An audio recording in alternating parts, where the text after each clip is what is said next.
Alright guys, let's go ahead and get started. Today we are talking about the resource die, primarily for D&D, but also for pretty much any action-oriented TTRPG, or really anything, any sort of game that you probably use the full polygon set of dice. It's a very simple process, and it's made to help you sort of like track those mundane resources, consumable resources when you're adventuring. Your things like arrows, rations, healer kit charges, things like that, and reduce a little bit more of the sort of tick boxing or box ticking sort of resource management, that accounting style thing where you're sort of having to choose between whether you're going to track every single arrow you shot or you're not going to track any ammunition at all. So it kind of is helping to provide sort of a middle range for that. And there's a very important reason for that, and that's because at the end of the day, and I've talked about this before, but at the end of the day, D&D and other action RPGs are pretty much set around this framework of resource management. Whether we like that or not, that is sort of the primary premise of the game since its really inception. Is that, you know, there are a number of resources that are finite, and that's supposed to help us as dungeon masters add a little bit of pressure to the game, as well as a little bit more of that verisimilitude, whether you think that's a dirty word or not. And it's a little bit less, it's about taking our games away, not necessarily away, but also, I mean, I guess away from sort of the collaborative storytelling. It's all about the narrative kind of aspect of it, and then also kind of bridge the gap between, on the other side, having that very hard number crunching, very realistic, it's about rolling dice and odds and probability and mechanics and putting things in your favor. So trying to find a balance sort of in between those two, and I think the resource die does a pretty good job of doing that. And really, it's useful to track basically anything that's got finite numbers to it. Something that when you spend it, you're going to eventually run out of it.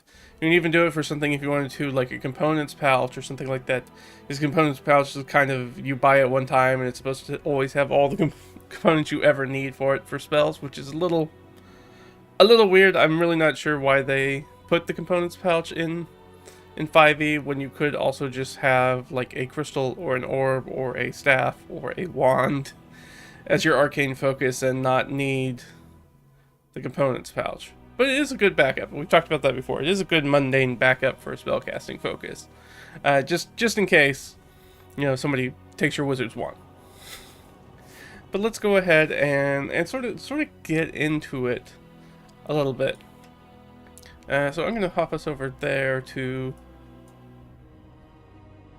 our workspace.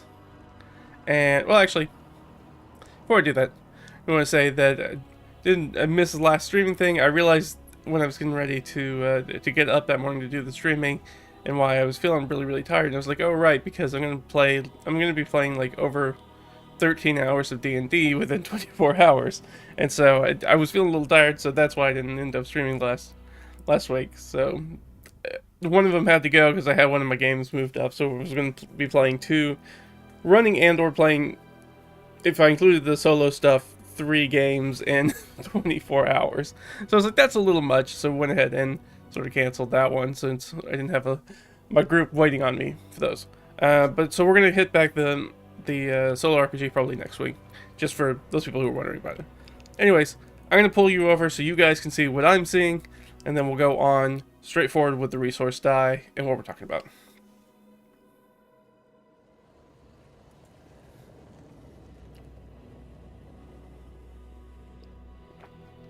And of course, if you guys have any questions about this, go ahead and throw them in the chat as we're going, and I will address them as I'm able, and as we kind of go through and explain a bunch of this stuff. Alright, so the resource die, what is it? So it's a very simple framework. It basically allows you to roll a die. If you ever roll a 1 on the die, you reduce the die size.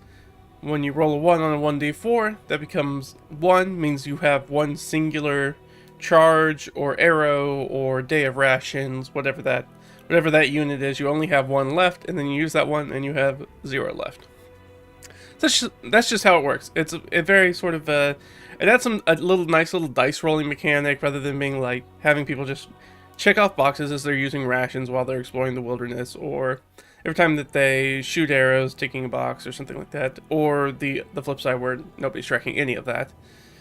And it can be helpful. I find it helpful. It adds a little tension. It makes people be like, oh, we should probably go back to town because we're running out of rations, or okay, what do I do if I run out of arrows? It also does some very fun things about balancing missile combat, which is very overpowered in most D&D and other action RPG roles, like rule sets, if you don't have the ammunition component of it. Because you can basically, if you look at it this way, if you have a fighter with a longsword that does D8 damage, and you have a fighter with a bow that does a D8 damage, they can both do the same amount of attacks, they can both get pretty much the same bonuses and damage output, but one of them has to stand next to the monster and get hit, have a chance where they can get hit by the monster every turn, and one of them gets to stand across the room, not being charged by a monster. So that's the playoff. That's supposed to be the playoff for if you're safe being a ranged sort of missile user. The payoff is that you have ammunition. There's only a limited amount of times you can do that. It takes the sort of ranged martial character and puts them a little bit closer to what spellcasters have to deal with it by managing spell slots and things like that. So it kind of helps put them in a parallel rather than just having this sort of infinite use weapon they can do, and as they do the thing, they don't lose any resources and they don't put themselves in danger by doing it, which makes them very, very powerful comparatively to the rest of the group. And as somebody who, one of the main reasons I left a group I was playing with is because we had a fighter who was only a bow fighter and would stand in the back and let the rogues and the wizards get cut down by bad guys while he stood in the back with his plate armor and a longbow. I didn't want to play with those people because they were okay with that behavior, and I was not because he was the only fighter in the group. So that's one of those things that, for me, I was like, this is not going to be a group that I'm going to be able to gel with. And there were a lot of other issues. Not like that was the one thing, but that's sort of indicative of the sort of the stuff I was dealing with. And I was like, this is not going to be a good game for me, so I'm going to get out of it. So yeah, so we're talking about the resource side, and I'll show you just sort of exactly what that looks like as far as, you know, what I'm talking about. So basically it goes 1d12, then we go down to 1d10. I'm just gonna move the mic and just do it real quick.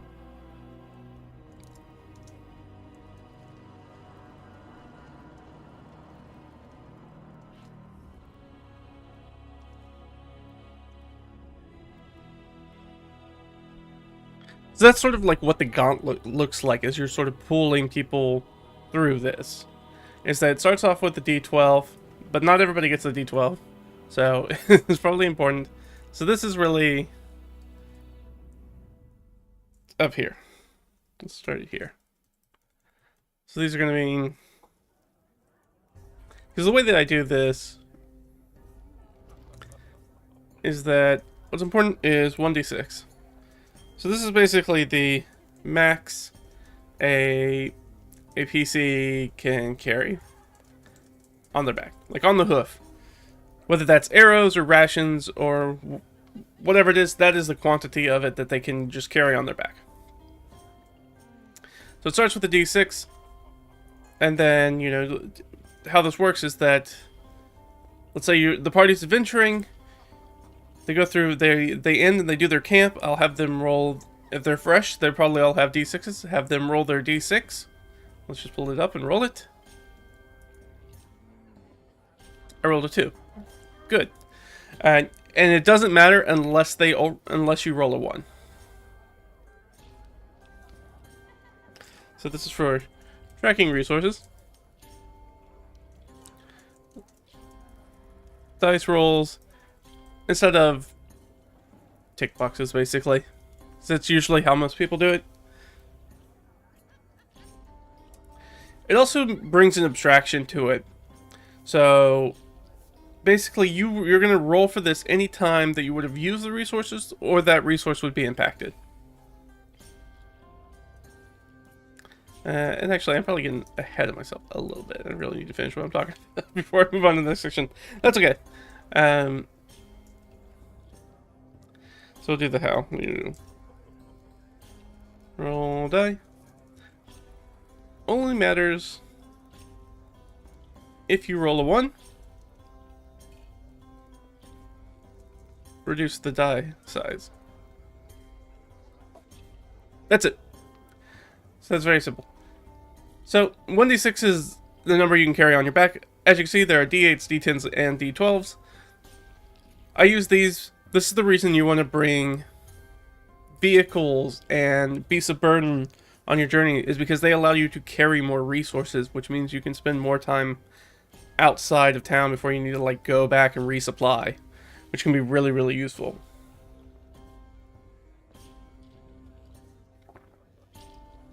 So, what does that look like? So a d6 is the max APs you can carry on the back. A d8. It's usually a horse. Yorse. A horse. Mule. Donkey. It's also what you use for like small boats. So that's things like canoes, rowboats, things of that nature. And then we just move up a little bit. All right, what seems like the next logical source is basically land vehicles. So basically wagons and carts and large boats. So that's going to be things that are going to be like small sailing vessels, pretty much, but aren't ships, because that's what a D12 is. If you're looking for some sort of distinction between large boat and ships, one of the useful ones that I found, because there is no sort of really well-defined break between when ship starts and boats stop, because boats are generally considered smaller than ships. But one of the better definitions that I have seen is that ships are for ocean-going sailing, and boats are up to basically in the coastal waters. So anything, if you think about sort of like anything that's more like a personal like sailing yacht or something like that, that's sort of in the large boat category. Small sort of sloops or catamarans or things like that, but aren't meant for sort of cross ocean journeys. Whereas ships going to be something that's more like barks and galleons and larger sailing ships, like multi-mast, 3-mast standard sailing ships. Yep. So that's sort of I like this process because it makes the PCs want to go out and get animals and wagons and boats, because that helps them carry more supplies with them. Now, remember that every time that you do that, and especially when you're using your horses, your mules, and even when you're using your land vehicles that are pulled, like wagons that are pulled by animals, is that you also now have to bring feed for them, and they can carry the amount of feed. The feed gets its resource die just like a player character's rations. Same sort of effect. And so they also need to have that. Plus they need all their tack and their bridle and their gear. And then if you want to get them a new barding and armor, like it's also good because this is a good way for the player characters. You can find a way for the player characters to sink money back into the campaign economy, instead of just getting a hoard of gold and not having anything to spend that on. Because a lot of these are really, really upkeep things. So there's things they're going to have to keep buying again and again and again. So this is going to help you sort of extend that wealth management aspect of D&D through those lower levels, sort of into the mid levels. Now, of course, by the time they're getting up towards like 10th level and things like that, they're going to have so much gold that buying mundane supplies is not going to be much of a concern for them. That's not going to be much of a tax on their gold. But it is something they're still going to have to do, unless they're going to spend high-level slots to make food and water for themselves and their animals all the time. Which, maybe they will. I don't know. I don't know, your party might be worth it to them.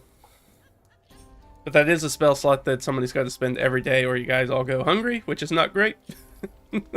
So, something to consider.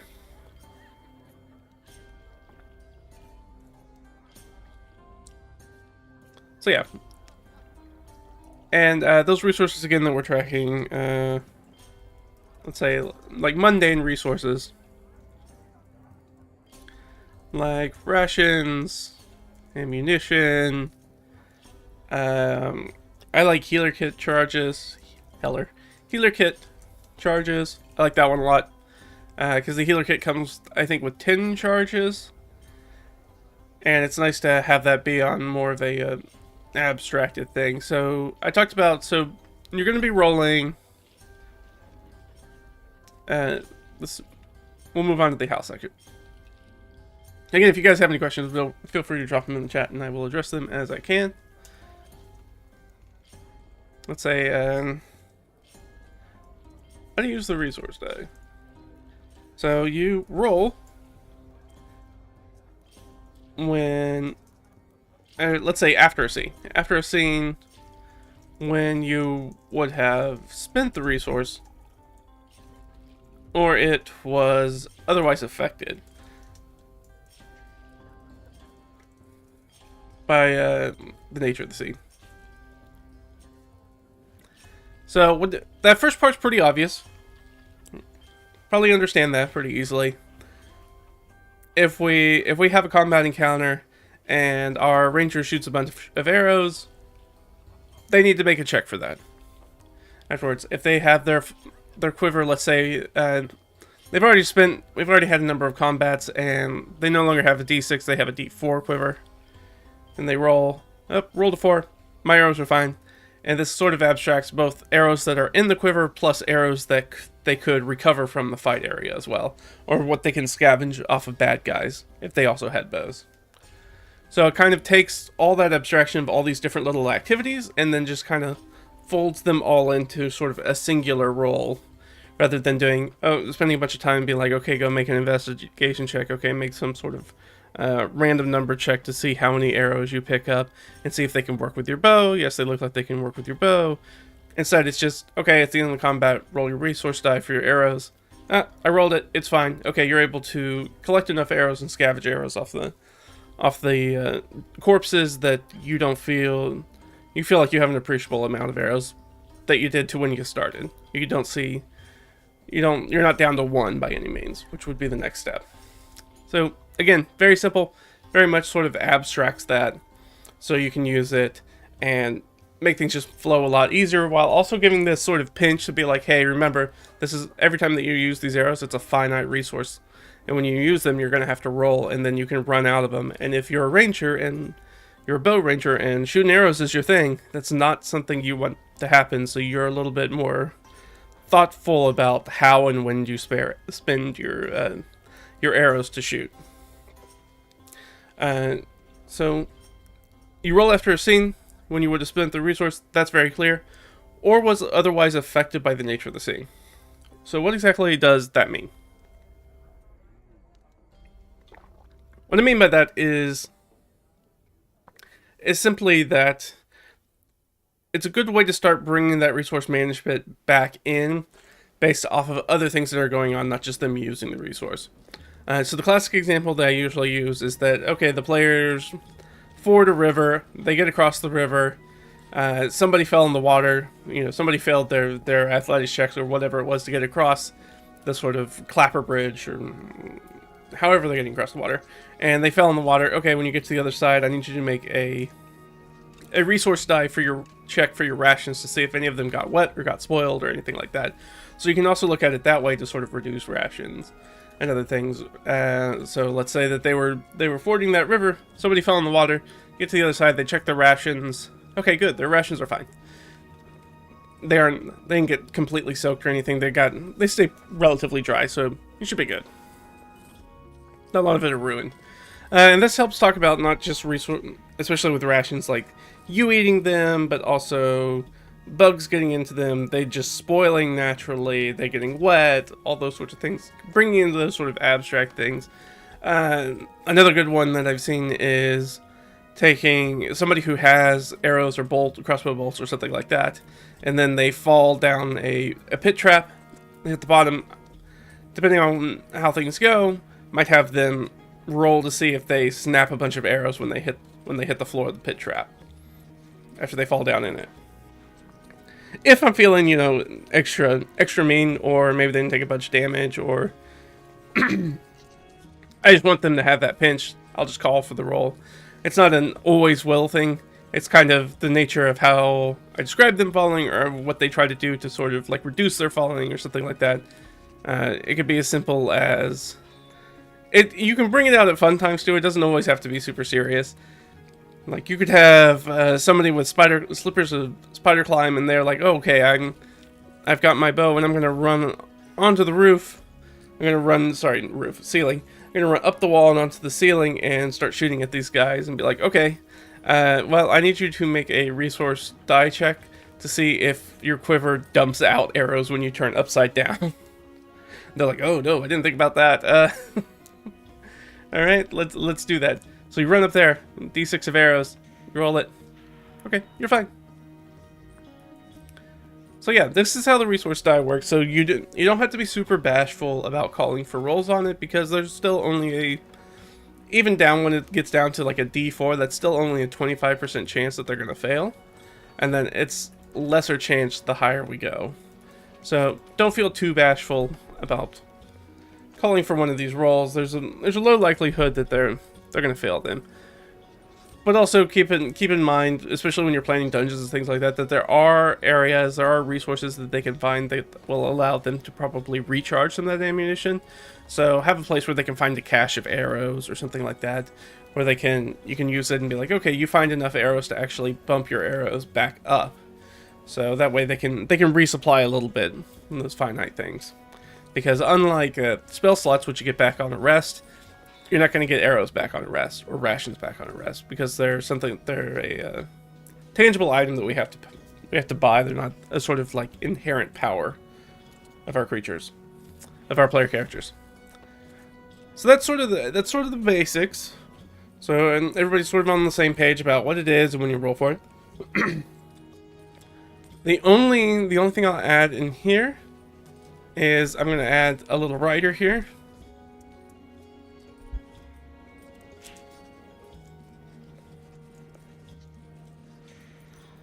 Serving ammo.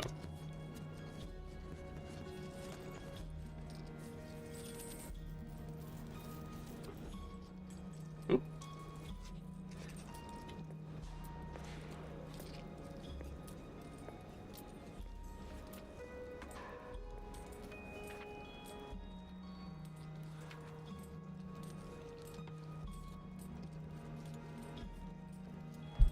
Alright, conserving ammo. So this is actually something that I got from... I think I put it away. It was on my shelf. In my Gamma World book, but I think I put it back in the closet. But the Gamma World the game that you're playing, which is very post-apocalyptic mutant D&D, if you're not familiar with Gamma World, that's fine. It's not important for this. What you can do, though, is, like in any good post-apocalyptic setting, you can find weapons, specifically firearms, and they come, usually, with some amount of ammunition in it. And so, unless you want to run out of ammunition, you can still use the firearm, basically, in every scene or encounter that you get into, as long as you only fire one shot. If you only fire one shot, that's considered conserving ammunition. And so you don't have to make that resource die roll, because your character is taking actions to not use too much of their ammunition, of this limited resource. And so I co-opted that for this system. And I was like, that's really cool. It's a really cool thing to make them feel like they have sort of some control over that, rather than being like, oh, well... And it really sucks to be like, well, I only fired one shot, and... somehow I went from a D6 down to a D4 on my resource die on my crossbow bolts. That doesn't feel great. So the idea with the conserving ammunition is like, if you're only going to fire once, don't worry about it. If you're going to fire twice, you might as well fire every time, because you're going to have to make that resource die roll. So, fan the hammer, shoot all the bullets, all the crossbow bolts, all the arrows you want, all the all that stuff. Shoot as much as you want, because you're gonna have to make the roll at the end of the encounter. So if you don't want to make that roll, just shoot once. It's perfectly fine if you guys run into one of those situations where you have a flying creature, or the combat starts and you guys are like 120 feet away or something like that. It's perfectly fine to have those fighters and those paladins be like, all right, I guess I shoot my bow. I don't usually use this thing, but I'm going to shoot my bow as I sort of close the distance so I can actually do something on my turn. Cool. Then they go into melee after that, and you're like, all right, you guys only shot one arrow. Don't worry about it. You guys don't need to make a roll for that. You guys are able to look around the battlefield after you're done and find one arrow and replace it in your quiver. You're fine. We're not going to worry about that. So yeah, that's sort of the conserving ammunition thing. The other thing that's down here, let's put free ammo.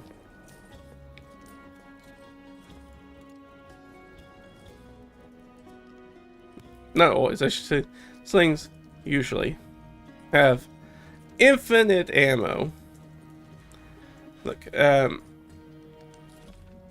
slings don't get used a lot in D&D. I like slings, and I wanted people to feel like sling gets its fair shake, like there's a reason to take a sling. So one of the easiest ways to do that, the reason you should take a sling, you should pick up a sling. It's super cheap. It's like a silver. Every character should have it as a backup weapon. Throw it in your pack. Forget about it. It weighs nothing. It costs nothing to maintain. You don't have to bring a bunch of crossbow bolts or things with you. It's got free ammunition because you can find rocks pretty much anywhere. So there are very few D&D dungeon delving situations where you're not going to be able to find a rock, a stone of some form. Maybe that's, a broken piece of brick or masonry or stone, something like that. Maybe it is a river stones, just a rock you pick up off the ground. They're pretty easy to find and resupply. So if you take a sling with you, you never have to worry about ammunition pretty much in my games. I'm like, look, you're never going to have to buy ammunition. You can find rocks. I assume that as you're walking and you, for some reason, went from a D6 of rocks down to a D4 of rocks, the next time you saw a rock that looked like it would work as a sling bullet, you pick it up and you put it in your pouch.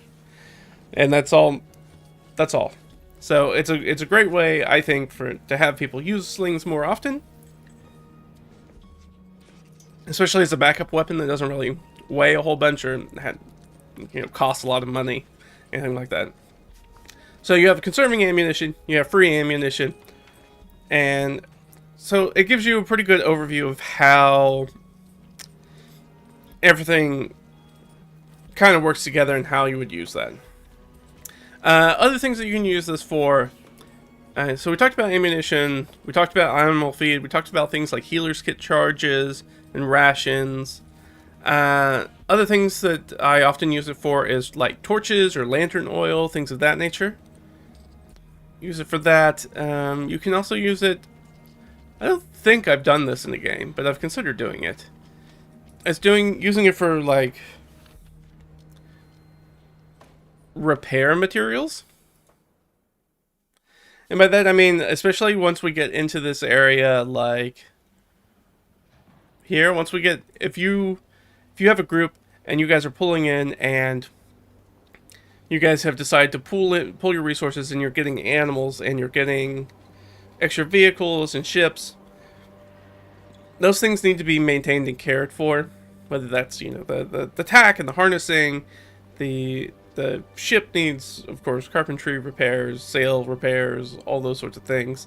Land vehicles, same thing. You're going to need axle repairs, wheel repairs, things like that. Anybody who has played the old Oregon Trail video game is very familiar with this. Well, I'm going to need to bring some wagon tongues and some axles and probably some extra wheels. So the same sort of thing is that you can kind of make a bucket that's just like a gold amount of repair materials that help you anytime that those sort of vehicles or items get damaged, that people, with assuming they have the right tool proficiency, again allows us to use some of those proficiencies that we don't get to use very often in D&D, allows us to sort of take that and we have a stack of repair materials and be like, okay, I need to make some repairs to let's say the ship. You need to make some repairs to the ship after the last combat we got into that was on the ship. And you're like, all right, well, you're gonna spend a day, and right, there's their own mechanics for like how many hit points you can heal from things like that. And then be like, all right, well, you have let's say a D8 of ship supplies. All right, so I did a day's work. Okay, ship supplies look fine. Then it goes down the same resource die. So for the ship can hold up to a D12 of materials, repair materials, and then for every time that it's been sort of like downtime or whatever it is to repair the ship, I just make a roll on that with that resource die, determine whether we need to buy more resources when we get to port or not, basically. So very simple, very straightforward, not really an issue. Let's see, I feel like I'm missing something.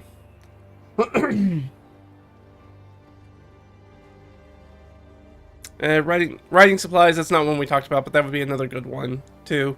I have it down here, an example in my notes about using it, say the same sort of fell in the pond or fell in the water or whatever, and it's the wizard this time. And the wizard needs to check to make sure like their writing supplies is okay, survived it, or is diminished in some way. Let's see. We talked about most of this part. Talked about how to track, sort of when to track. So let's talk about replenishing. Alright, that's great. We just talked about it with the repair materials. Actually, let's not use that example because I don't know what the cost for that is off the top of my head. So let's use rations, which I believe are 1 silver a day. Right? Or is it 1 gold a day? Man, now I can't even remember. Do I want to look that up? I don't think so. I think it's a silver a day. Yeah, I guess I should look it up.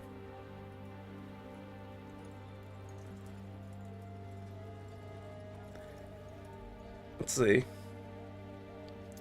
I was wrong. I split the difference. It's 5 silver a day. It's half a gold a day. So, nope, just fully wrong.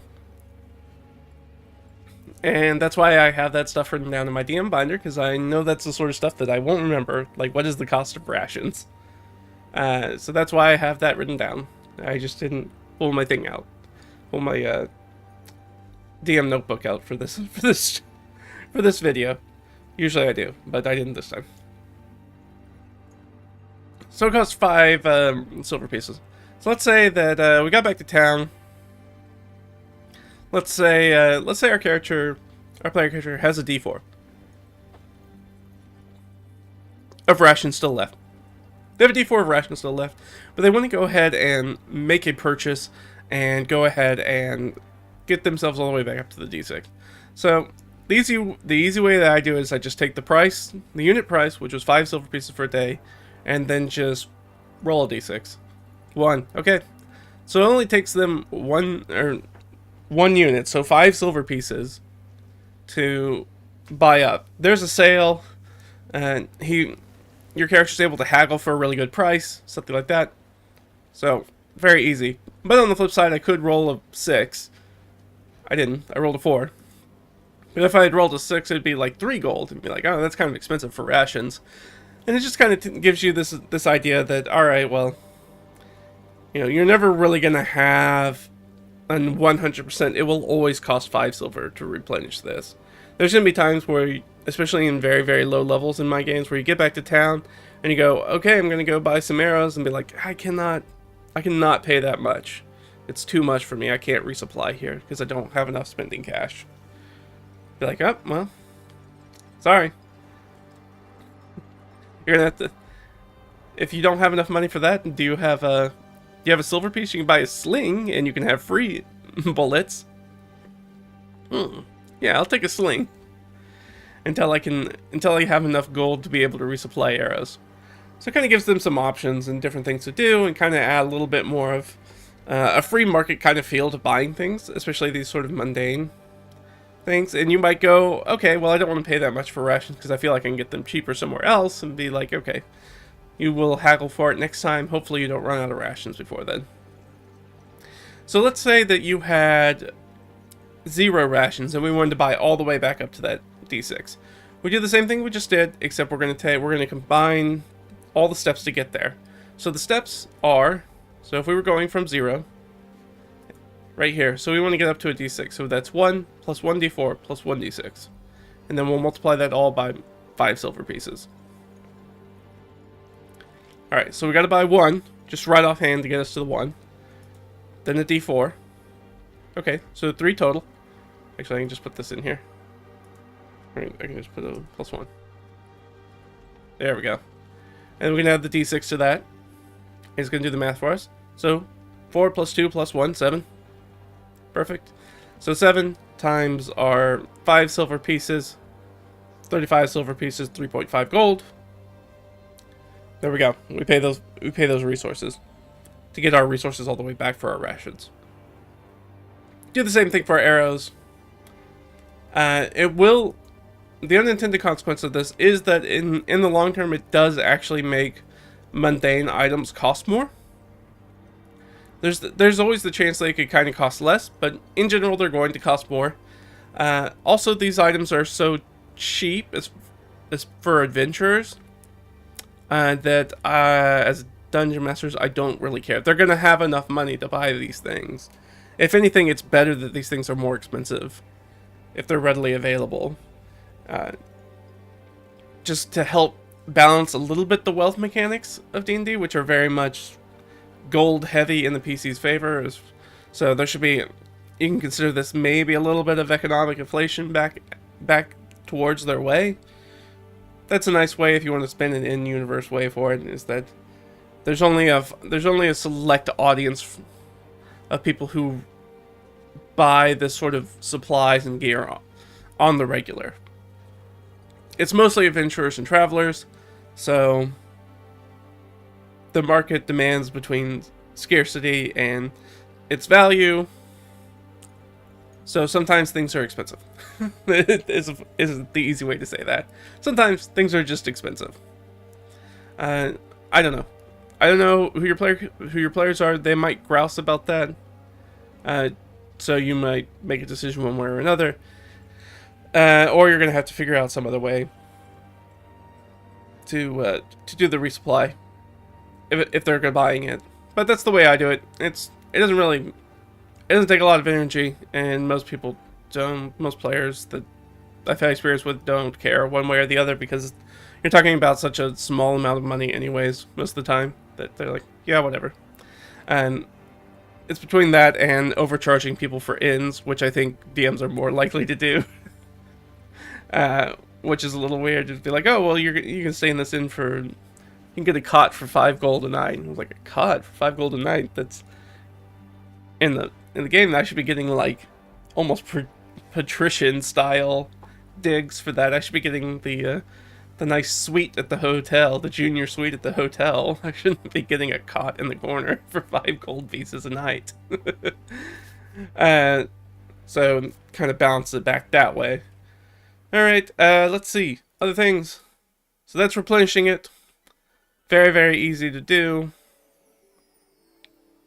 It was right here in my notes that rations were 5 silver a day. I should have read literally 1 line lower. Good to know. Alright, so we talked about, so that's resupplying. Resupplying is really easy. I'll just add this down here. And I'll just type it real fast.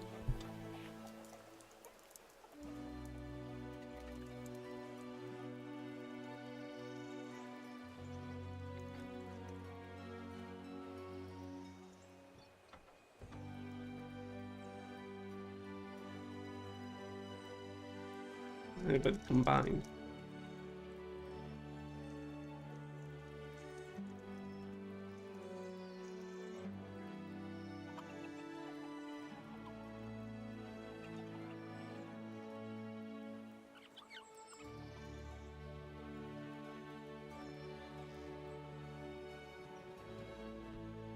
There we go. Yeah, so resupplying is super easy. So I also want to talk about combining and splitting stacks. because that's what I haven't used that nomenclature yet, but a stack is just what I consider this entire track. This is our resource stack. It's just a term. That's just the term I use. There's nothing special about it. But if I say stack, that's what I'm referring to. So if we're going to combine and split stacks, so you can have everybody, have the entire party only use one resource die for any shared resources. So if you want to put a big bucket with has everybody's arrows in it and a big bucket that has everybody's rations in it, then you can do that. And do that, just remember that any resupply you're going to do needs to be multiplied by the number of people that you're accounting for to be using those supplies, the number of characters that are using that supply stack. So keep that in mind. But it is perfectly fine to do that. But if you do use individual supplies, there is a thing where you can combine and split stacks with other characters. So let's say we have an example where we have our fighter and we have our ranger. The ranger has been blowing through arrows and now they are down to 1 arrow. They're like, oh, I'm down to 1 arrow and I am a bow heavy character. So I really need arrows to kind of do my thing in combat. And the fighter's like, well, I have my full D6 quiver because I'm mostly used like a greatsword or something. So I haven't used a lot of them. Can I give the ranger some of my arrows? The answer to that is yeah. You just look at the track and be like, okay, so you have a 1d6 and you want to reduce, you're going to reduce to 1d4. And our ranger who has 1 is going to go up a step on the stack and we'll have 1d4. So you split your stack and share it, and you guys now both have 1d4 arrows.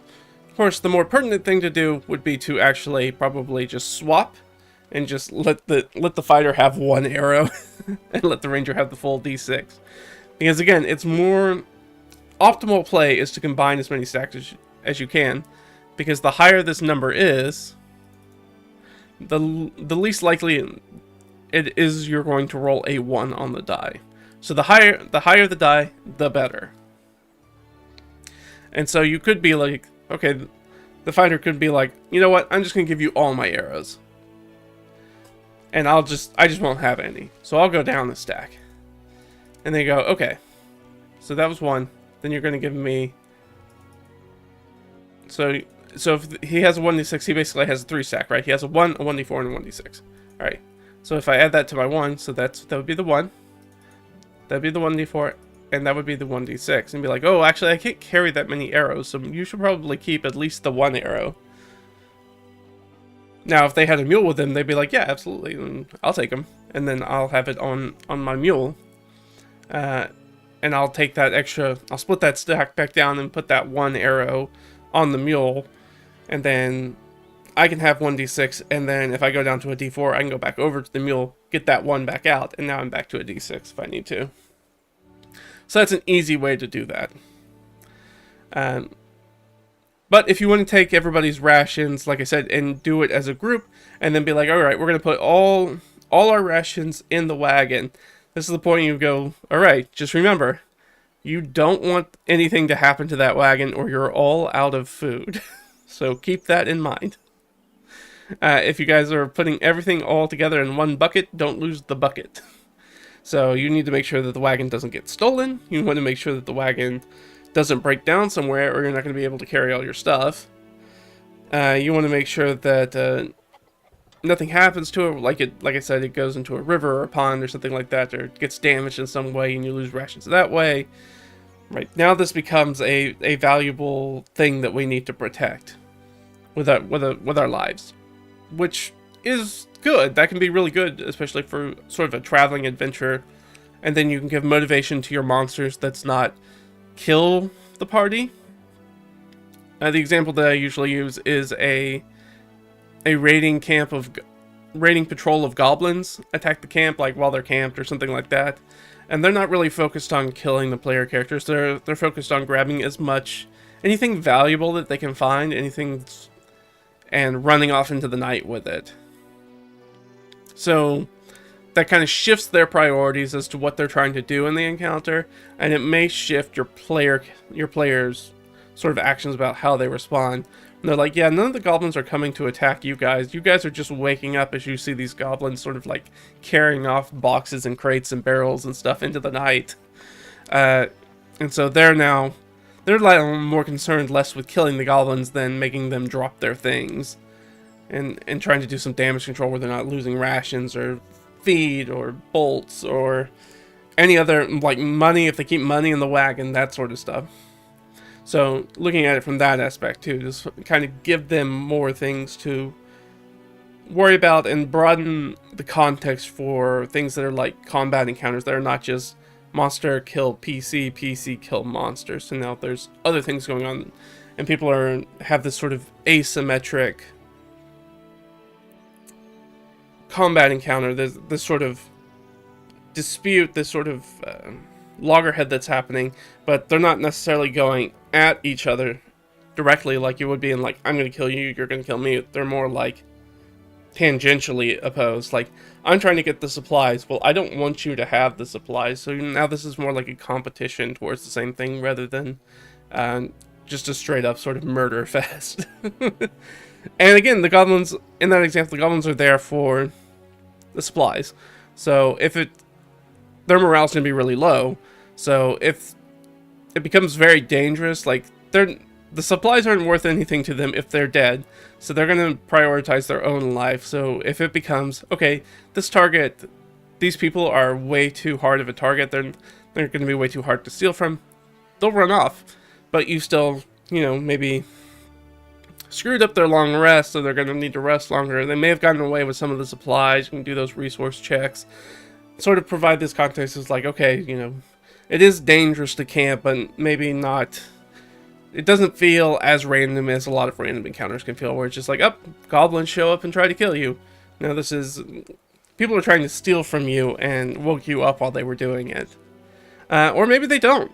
Depending on who's on watch and if somebody falls asleep, maybe sometimes you just wake up in the morning and you're like, yeah, you guys got robbed.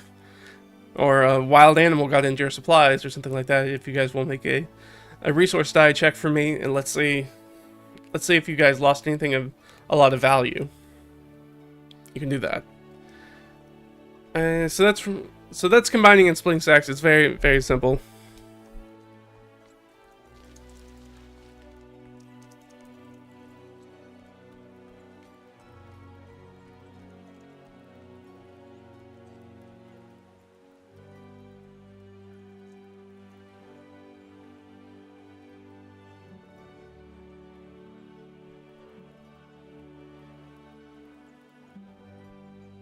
So this also works like, say, if like our ship example, if you have a full D12 of supplies, let's say of rations on the ship, once you get off the ship, once you disembark and you're going to go on your foot, you can only carry the D6 in your backpack.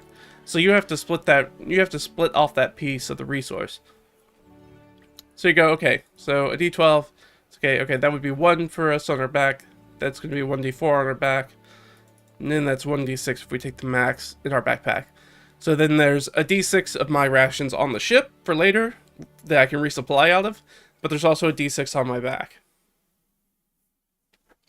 as I set off from the ship into the city or into the jungle or whatever we're going to explore.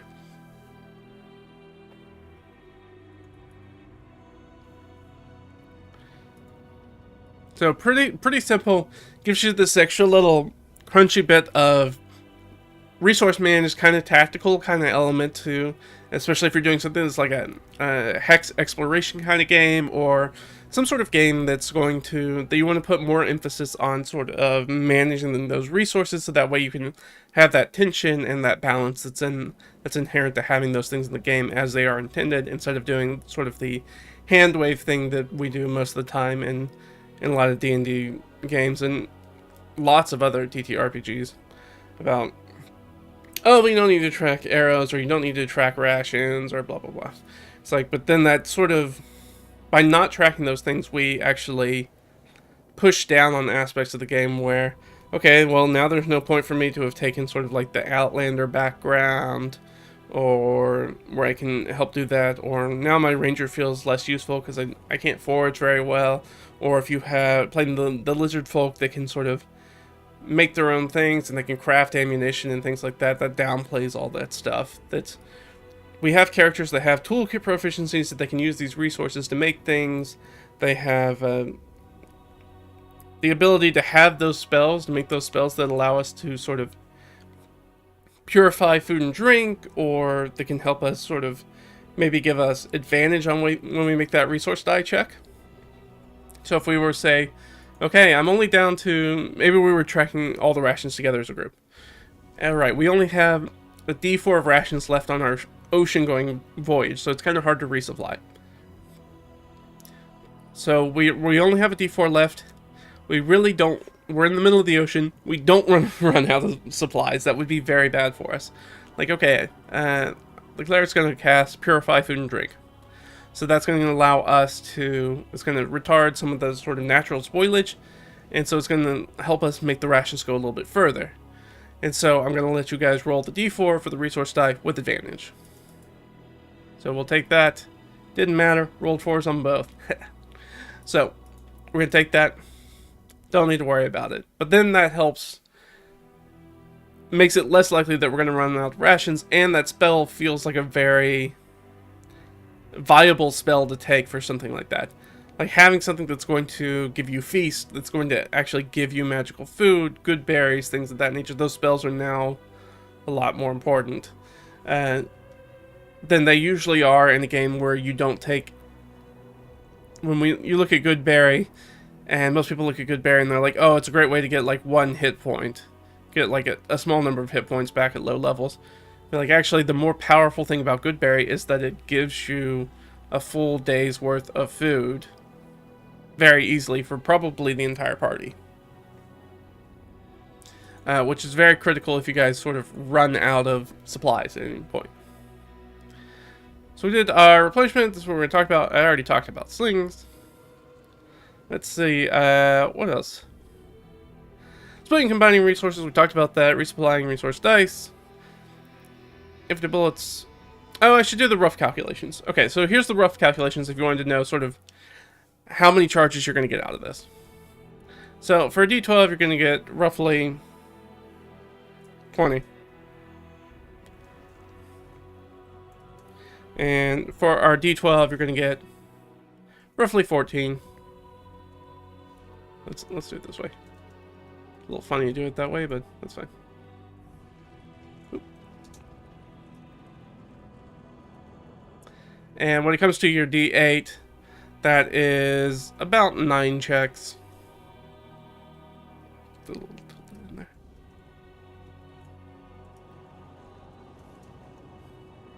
And for D6, that's about 5, and 2, and 1, and obviously 0. So that's about 5.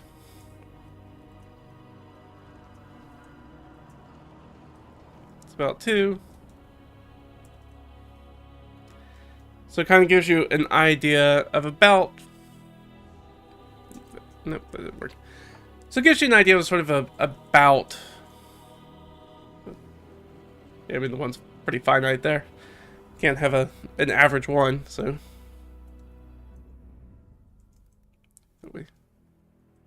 Here.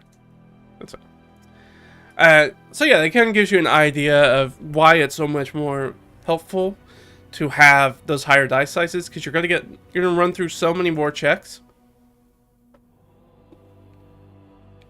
Where on average, before you're gonna roll a 1 and reduce the size. So right, with the D6, it'll probably, with 5 on something like rations, that's probably gonna get you through the adventure. If you're doing some dungeon delving, that's going to get you through 5-ish days of dungeon crawling. And so if you look at it, the full stack, if you're like 8, that's going to get you through about a week's worth. Depending on how often you call for it. Now, one of the things that I do with my exploration, which we haven't seen yet in the solo RPG, though we do use the resource dice, so anybody who's watched the solo RPG should be very familiar with this framework, or the idea of seeing it in action. But one of the things that I do is as we move up in levels and move up in sort of the bars, we check for those sorts of things at different times. So when we do exploration at this lowest level, as we're doing in the solo RPG with Leah, you see that every day I'm checking for the resource die, doing all that stuff as we travel. As we move up the next level, now it's more like we're checking it once a week. So now it changes a little bit, and we could bump those numbers up. I haven't really experimented with that, but we could bump those numbers up when we were talking about the resupply and how to do that resupply. Because now if we did that, let's say we were going to spend the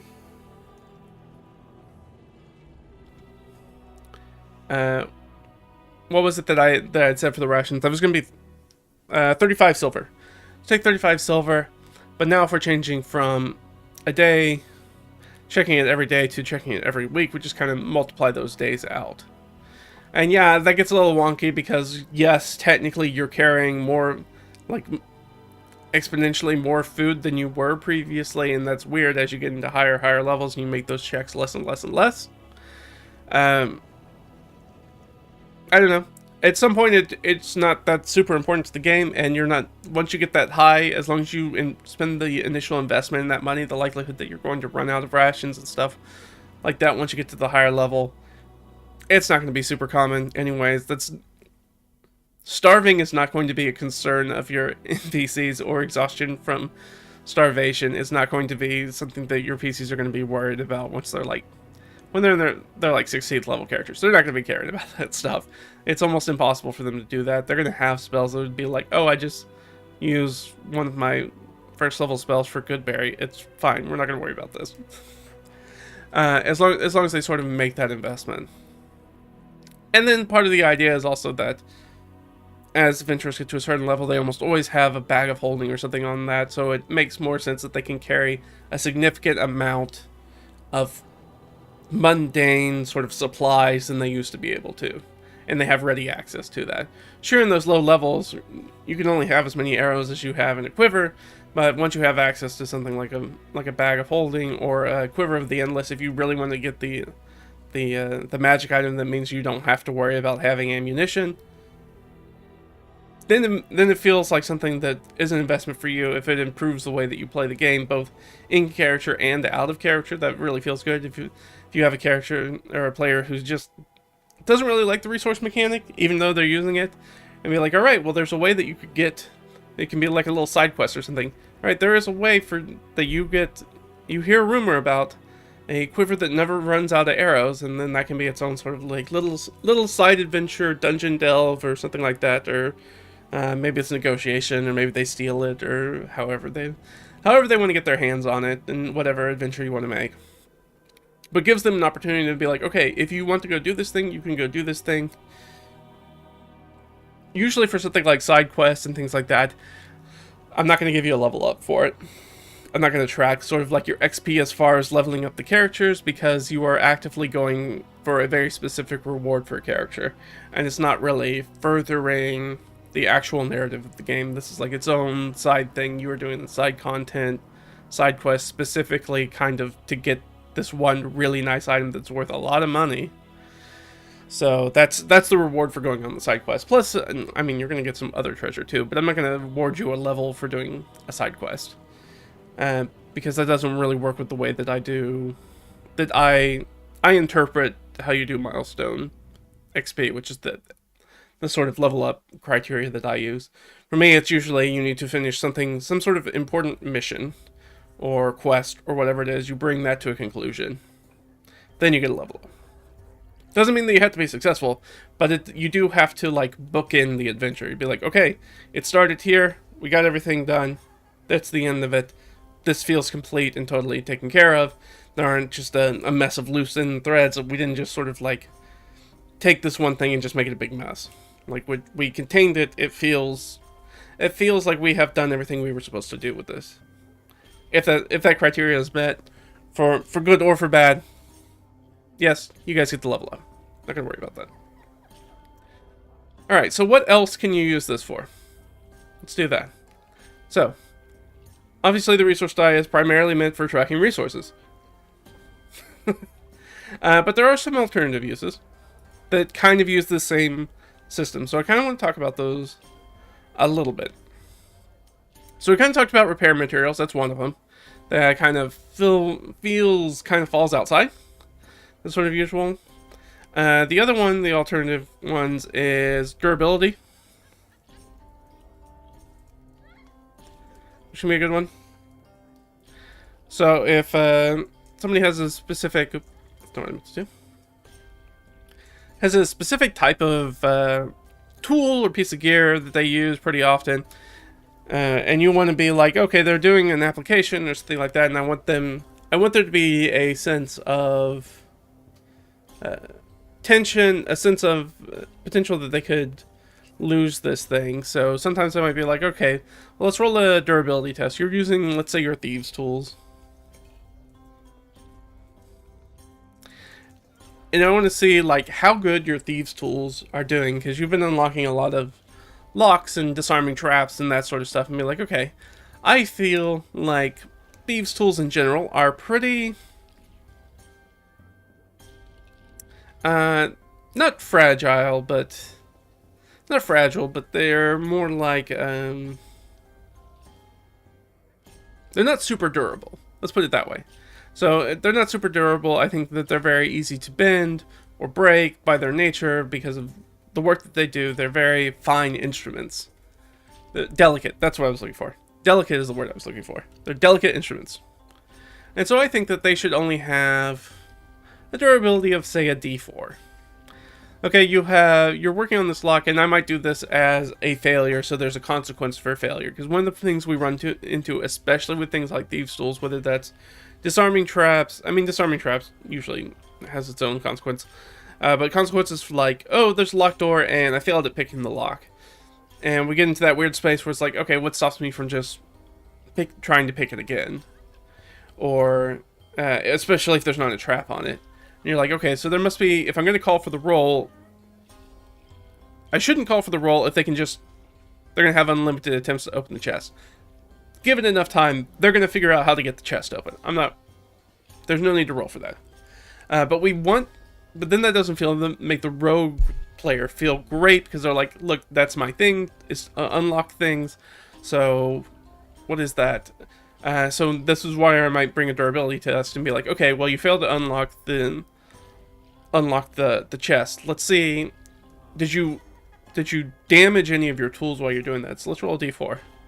No. Okay, so your tools look, they're a little bendy, but you can always kind of bend them back into shape. They're delicate, but they're not like made of crystal or anything like that. They're not super breakable. And then it kind of gives you that sort of almost Skyrim kind of feel, where you have lockpicks and you can break them down, and then be like, oh, well, I roll a 1 and I'm down to like finite supplies. And if I have a 1 on my thieves tool, and I'm like, ooh, well, if I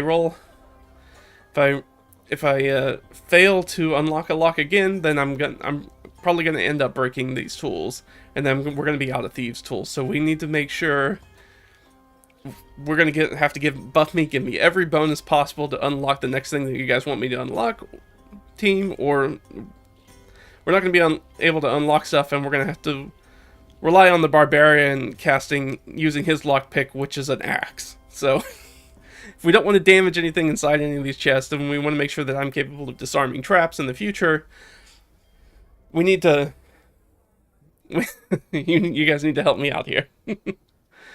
So that they can give you that, and then there's camaraderie, right? People come forward with guidance or enhance ability and all sorts of things, or do the aid action to kind of give you all these bonuses as possible to try to get you to take care of things. And then it feels like everybody's involved with unlocking the chest, which feels really good.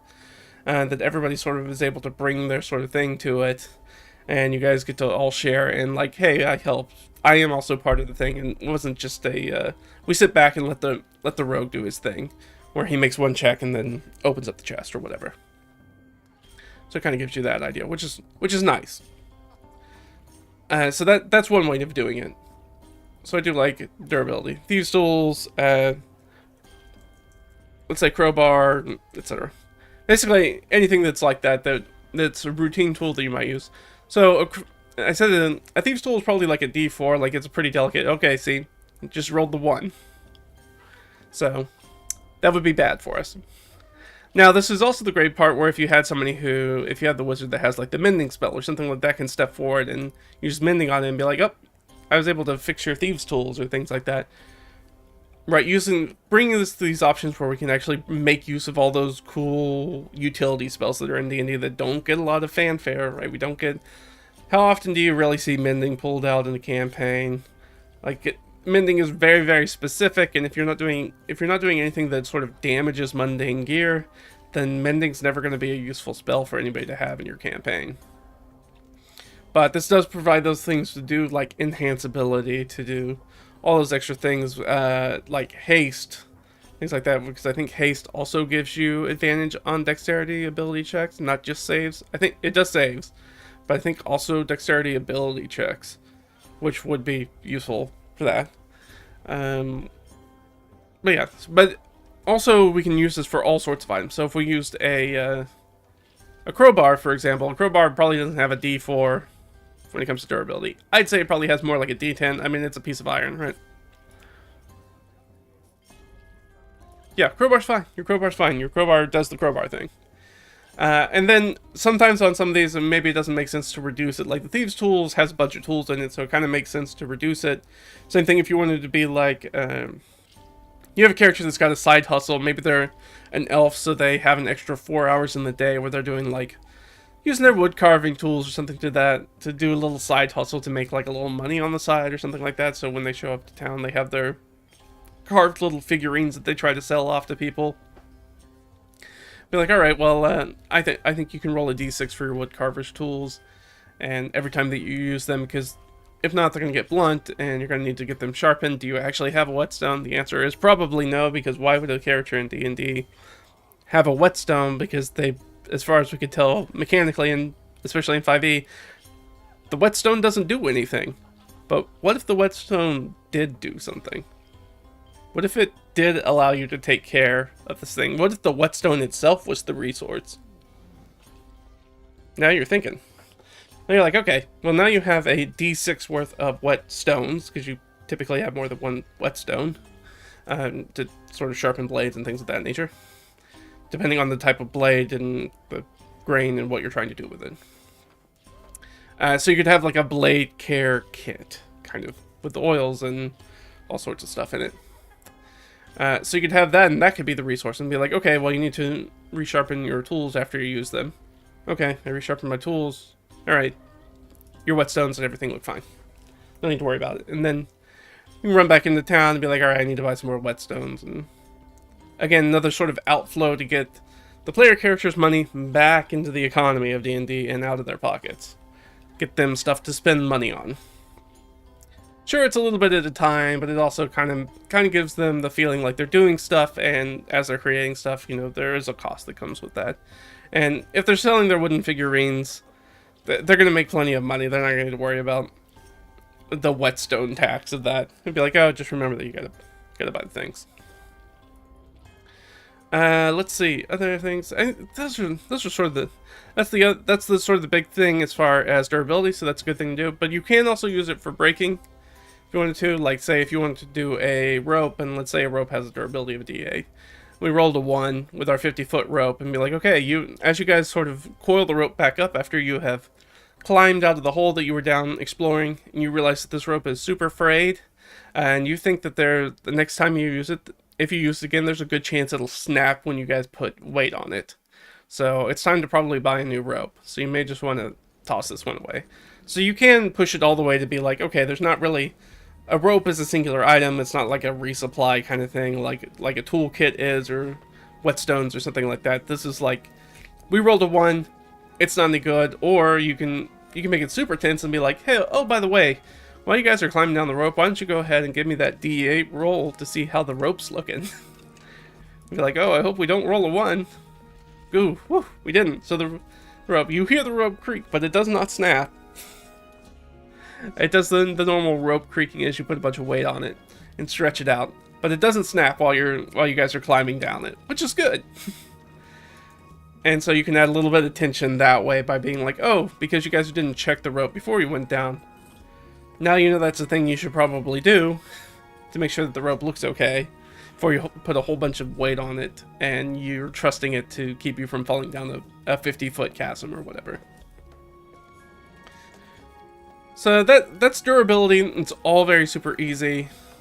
And then the other thing that I want to talk about is timers. I'll say countdown timers. I believe I've done this in the solo RPG stream with Leah. I'm not sure. I do it in campaigns that I run and some solo games that I've done for myself, but I'm not sure if I've done it. Yeah, no, we have. We've got one going for Gimbal, and I think we've got one going for Fargrim as well in the solo RPG. So the countdown timers, if you are familiar with Blades in the Dark and how it uses clocks, it's kind of a similar aspect, except it uses this resource die mechanic again. Right up here. So we're using this again. So one of the things that I like to do is when I start up a new campaign, I get all the player characters like backstories in. I'll make a countdown timer for some element of their backstory for each person. Be like, okay, let's say, let's not use any. Let's use real PC names that I have. Zarka, that's the character I just played yesterday in the one shot. Let's say I'm gonna put her on the 1d4. For let's say Scorned Lover appears. Zarka is a bard, and she has a classic sort of face infiltration honeypot kind of background. That was sort of her background. So having the 1d4 is at the end of each session, I'm going to roll that 1d4. If I ever roll a 1, it goes down to 1. And that means, like, after the next session, this Scorned Lover is going to appear. When at the most available opportunity, they're going to show up.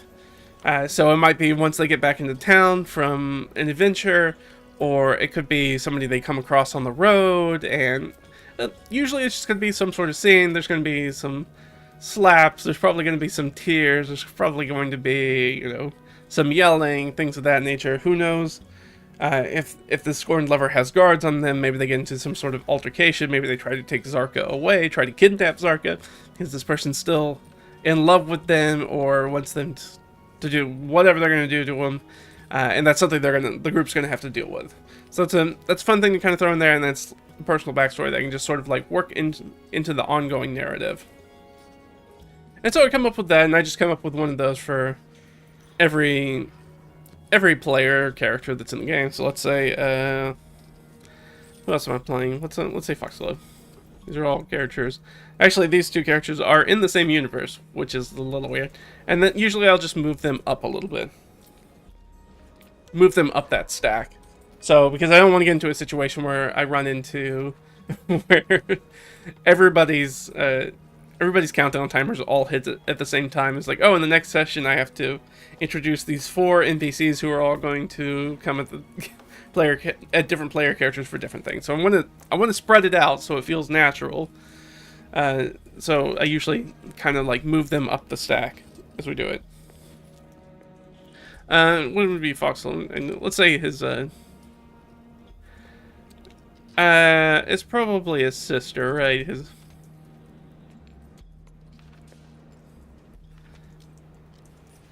No, let's say the I'm gonna just call them the were kids. They're kids that are afflicted with lycanthropy. And show up asking his help for, let's go for, and again, I don't need to figure this out right now. As soon as we get closer to it, I'll have a better idea of sort of what would make sense in the game. It's like, okay, well, we know the were kids from his backstory, or what he's done previously. At some point down the line, one of the were kids is going to show up and ask, like, hey, we need your help with this thing. Can you come help us, please? So sort of built-in backstory side quest, very easy, kind of depending on where we are in the campaign. Then I make the decision as we get closer to, I'd fill in the blanks for this these question marks. I'd be like, okay, so what do they actually want? What are they actually looking for? What is the actual thing that they're dealing with? And if possible, try to link that into sort of the ongoing major plot thread, or at least an upcoming thing, or maybe a past thing, make it more cohesive, not make it just feel like this weird tangent thing that happens that we're going to go address.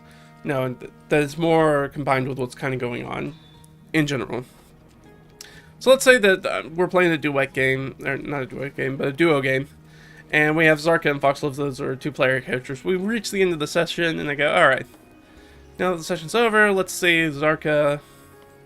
Okay, Zarka's fine, we don't make any progress there. And Foxglove is fine. Okay. So nothing changes there, and I just roll that after every session as they go down. And for this one, I'll even go up to 1d20. So I would keep filling these up. So the d4 slot, the d6, there's a 1 slot, the d4 slot, the 1d6 slot, and just kind of keep moving things up the stack. Except I would go all the way to 1d20. And then that would just be sort of the cube where everything else just kind of holds.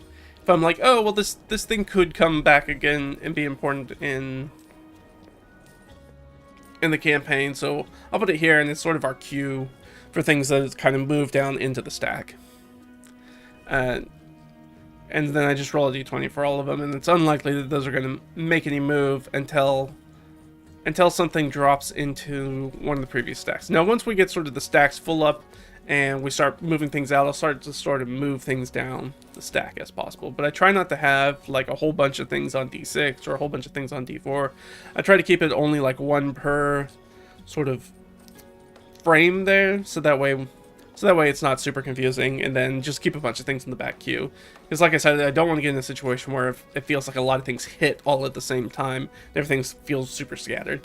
So it feels more organic. It's like, hey, then this person shows up, and then, hey, we go back to doing our normal thing. Then this person shows up, and we go back to doing our normal thing. And then this person attacks us, and we go back to our normal thing. So it feels more natural, like there's more of a cadence to it, not like, we did our normal thing, and then boom, boom, boom, boom, boom, boom, boom, a bunch of backstory stuff happened. Then we go back adventuring again. So that way it feels a little bit more folded in. It's a little bit more integrated. It has a cadence to it. Let me put it that way. Is that it has a natural kind of rhythm that makes it feel appropriate. Doesn't make it feel super weird. Yep. I mean, that's pretty much everything for countdown timers. It's a very simple topic. There's not too much that's going on with it. Let me see if there's anything else I want to talk about. Those are primarily it. Yeah, at the end of each session, you will roll the die. When it ticks down to 0, you know that thing will show up at the soonest available time, preferably the next session. These are for my own notes about it. Even if you have to jump some hurdles to make it happen, one of the PCs has a brother, but they're in the middle of a dungeon crawl. Guess who the party finds tied up in the next session, or comes chasing into the... Whatever they have to say is so important to their brother that they chase them into the dungeon to find them, to ask them about it. And then maybe you play it off like the brother doesn't really know anything about adventuring, doesn't understand that this is a really, really dangerous cave. And the only reason they were able to get to the PCs is because the PCs have sort of carved a path through the dungeon. And now they have this NPC that's stuck with them, who's like a non-combatant that they also need to protect. Just to add a little bit more twist to the dungeon, to make the dungeon just a little bit harder and the adventure just a little bit more difficult, because now they need to protect this brother who is seems like maybe a little absent-minded, or is maybe just was so determined to find that their brother, that their mission was so important, that why they needed to see them, that they didn't care about the danger that they were going to have to put themselves in to do it. So you can frame it that way. Very interesting. But then it gives them something else to trying to focus on while they're in the dungeon. So now it's not just about, getting treasure and slaying monsters and accomplishing whatever their mission is, if it's not just get treasure. But they also need to protect this NPC who's not a combatant, who is very, very squishy, doesn't wear any armor, probably doesn't really have any weapons, maybe has a dagger on them, something like that. I mean, they might have some padded armor or something like that. If they knew they were maybe going into a dangerous place, they might have like the lowest level arms and armor. They have a sling and a dagger, and they've got like a padded jerkin, so they have, an 11 AC as a commoner. And maybe they have a shield, maybe they have a 13, but they don't really know how to use it, and they can barely use their dagger, and it's a mess. They have disadvantage on, well, they have disadvantage All stealth checks from padded anyways, but they would have disadvantage because they're not trained in the armor, that sort of thing. Let's see. Countdown timers. What is this?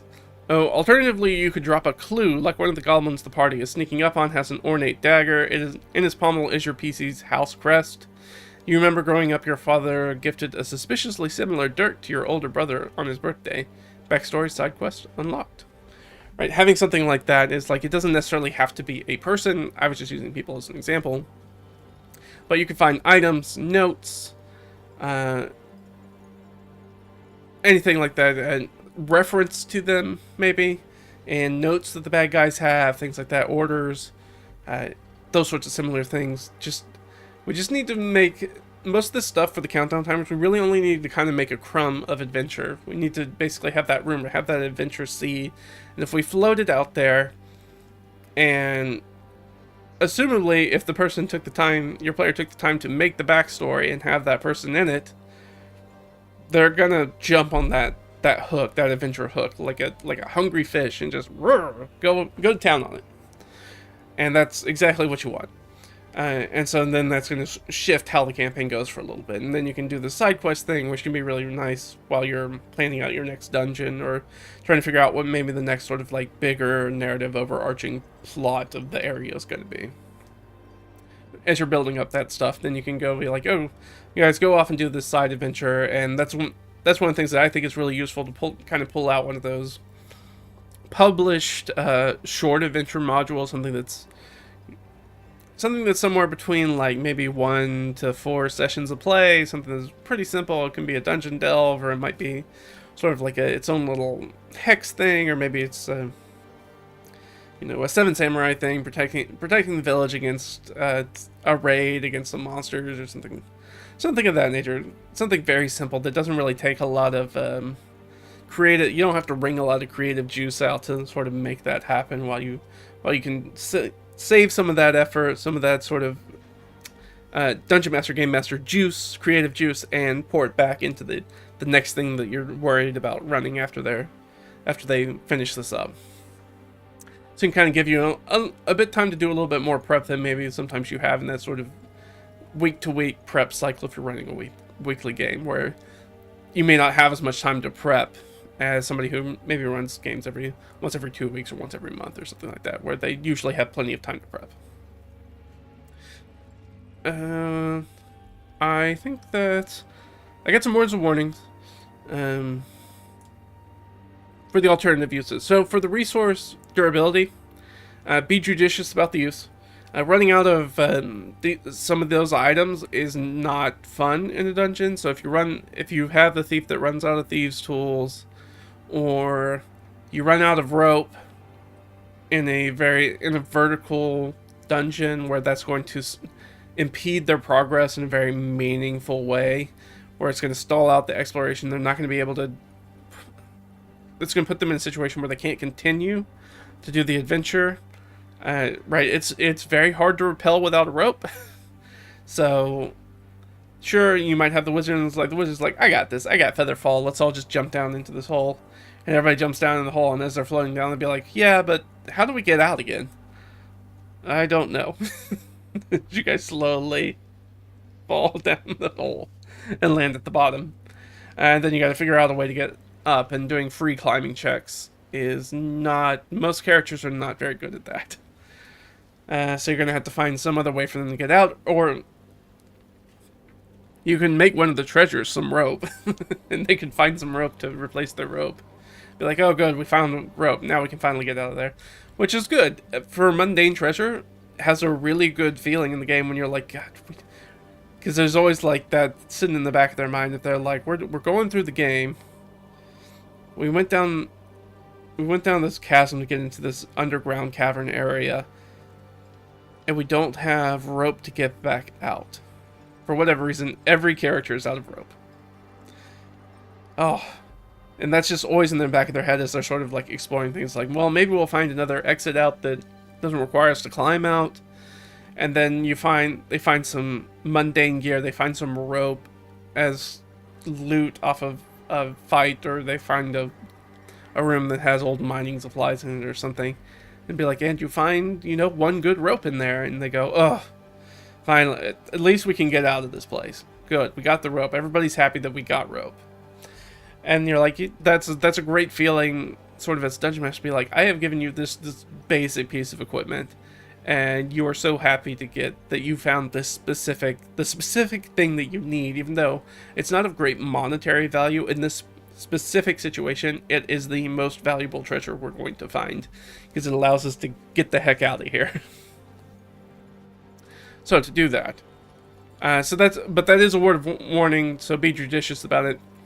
It really sucks to be the rogue, and very early on in the dungeon, just through sheer bad rolls or something, you lose basically your entire thieves kit. Your thieves kit tools are absolutely busted. And you're like, well, I am pretty much useless for the rest of this dungeon. I can't really do the rogue thing that I'm supposed to do. That is sort of like my class focus. So that can be really frustrating as a player, when like, I can't do the thing that I built a character who's geared to do. It's supposed to be like my limelight moment. And now, because of the resource die, it's taken that away from me. Rather than add tension, it's actually just removed this thing completely. And now we have to worry about the barbarian breaking down every door and triggering every trap and busting open every chest. Maybe screwing up some of the loot in the process. So you got to be careful about when you choose to use it. It's definitely a more sort of intermediate to advanced DMGM kind of topic to try to figure out. I feel like once you run enough games and you start feeling about it, you'll kind of get the feeling and be like, yes, they can handle this. Yes, this will add tension, but if it fails, it's not going to completely derail the adventure that I have in mind.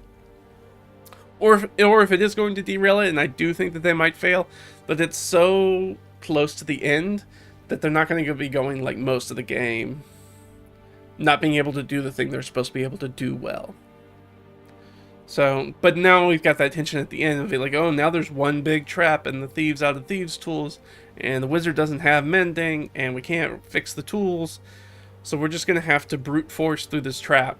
Maybe it's a nice little, like, trap gauntlet kind of hallway or something like that at the end, which would be lots of fun. Like, oh, it's very action movie, adventure movie kind of thing, where there's, like, blow darts and swinging pendulums and flying blades and spikes that go up and down and all sorts of crazy, wonky, stupid trap stuff.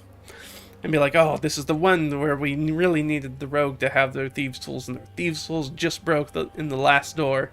Dang, we're just going to have to run through it and do our best.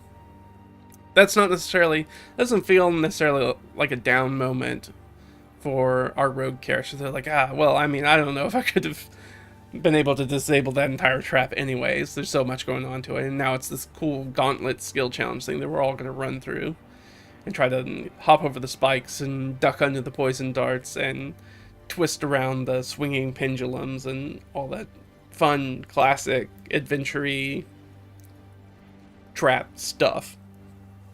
So instead, everybody gets to do that instead of just waiting for the one person to make the roll, which is also cool. So, word of warning about the timers. So, as I said, timers are typically adventure seeds, and the consequences of poor decisions rearing their heads back. So, one of the ones that I use as an example is I was playing a duet game, so there's only one player character, and I was running for them. Only one player. And they came up with a solution to a problem that 100% creative solution just basically nipped in the bud right there. With literally a immovable rod. No, it wasn't even a immovable rod. It was an extending rod. Or a collapsible rod. That's what it's called. Collapsible rod that they used as like a shower curtain tension rod. And they hung a blanket over the doorway. And the creatures were so stupid that I was like... And they didn't have hands. I'm like, there's no way they're going to figure out how to get out of this room. They're dumber than sheep, and sheep you can cordon off with sheets. So, yeah, they're never going to try to charge that barrier or get through it. And they're basically all going to starve and die in here. I was like, okay, that is the plan. And they go, great, mission accomplished. Going back to town, telling them, hey, you remember that Varguil threat? Don't worry, I took care of it. It was super easy. Not even worried about it. I'm kind of a pro adventurer. And I was like, alright, this is the thing that I'm going to add to the countdown timer. And I think I started at like a D8. A 1D8. And I was like, alright. 1D8. Blanket falls off the raw. I'd probably say like the blanket stops, locking the entrance to the wheel. I believe that's how you spell it. Wheel. I think. Den. So now it's just a 1D8. Be like, look, eventually that blanket's going to fall down. Gravity's going to do its thing. You probably didn't perfectly balance it. Actually, I know you didn't perfectly balance it. I was there. So, because you need to cover the entire doorway. So, in an amount of time, I'm going to run down that countdown after every session we play. Once I hit 0, guess who comes back? Because it wasn't really a permanent solution. And because they're weird magical monsters, you're like, well, they don't really starve, as far as I can tell. Or they would get hungry enough that they would eventually figure out how to get out. So it's one of those combinations, like, because you didn't really deal with this threat, like, I consider that book ended and the mission was closed, and they got their level up from it. But I was like, but it's not really done. Like, there's going to be a different threat, but that would be a very different adventure seed. So now it's... Then you run off, and then we set for a D8, so that's 9 sessions, plus 5 sessions, plus 2 sessions, plus 1 session. So a lot of sessions. So if we played the game this long, which we didn't. Unfortunately, their schedule changed, so we weren't able to play anymore. But if we were following this, you know, in, what is that, 14, 15, 16, 17, about 17, 18 sessions, something like that. So a good long while, you're going to start hearing the rumors come back. And you can do that every time that there's you drop the die on this countdown, is you can be like, oh, here's a piece of information you got. Just a weird offhand comment that somebody makes, or something, some sort of weird little clue you can kind of sprinkle in. And it'll be like, oh, well, you hear, you know, if we drop from that D8 to the D6, and be like, well, you've heard that people have gone missing around whatever that area was again. What was the name of that area? I don't remember. I don't remember what the name of that area was that they were in. Well, and they were still nearby, and be like, well, you hear rumors about people gone missing around that place again. You're like, ooh, that's not good. And if my player was smart, they remembered that was the first thing that they found out. How they found out about that threat initially is that people were gone missing, and then later on, bodies were found without any heads on them, in these sort of grisly, like, out in the middle of nowhere. Or sometimes, occasionally, as they got more familiar and the Vargwheel threat got more and more present, they would just find people dead in their homes without any head. Because that's how the Vargwheel operates. It bites you, then you go to sleep. If you go to sleep, your head pops off and you become a Vargwheel. And then it just leaves the rest of your body. They'd be like, they're freaking out because they're finding all these headless corpses everywhere. And they've got these monsters attacking them in the night. So they would remember that. And then as it ticks down from that D6 to the D4, I'd be like, oh, well, feel like I forgot what they were called, like night horrors or whatever they were calling them in the game at the time, have returned. And maybe you start hearing things about like that character and be like, and this adventurer is a liar who took our money because they said that they had dealt with the threat, but the threat's back. They did not deal with the threat. And it's like, so now you have some renown, but it's more like infamy. Now you've got kind of a bad reputation because you took money, you told these people the threat was done with, and now they see that that threat is still persisting.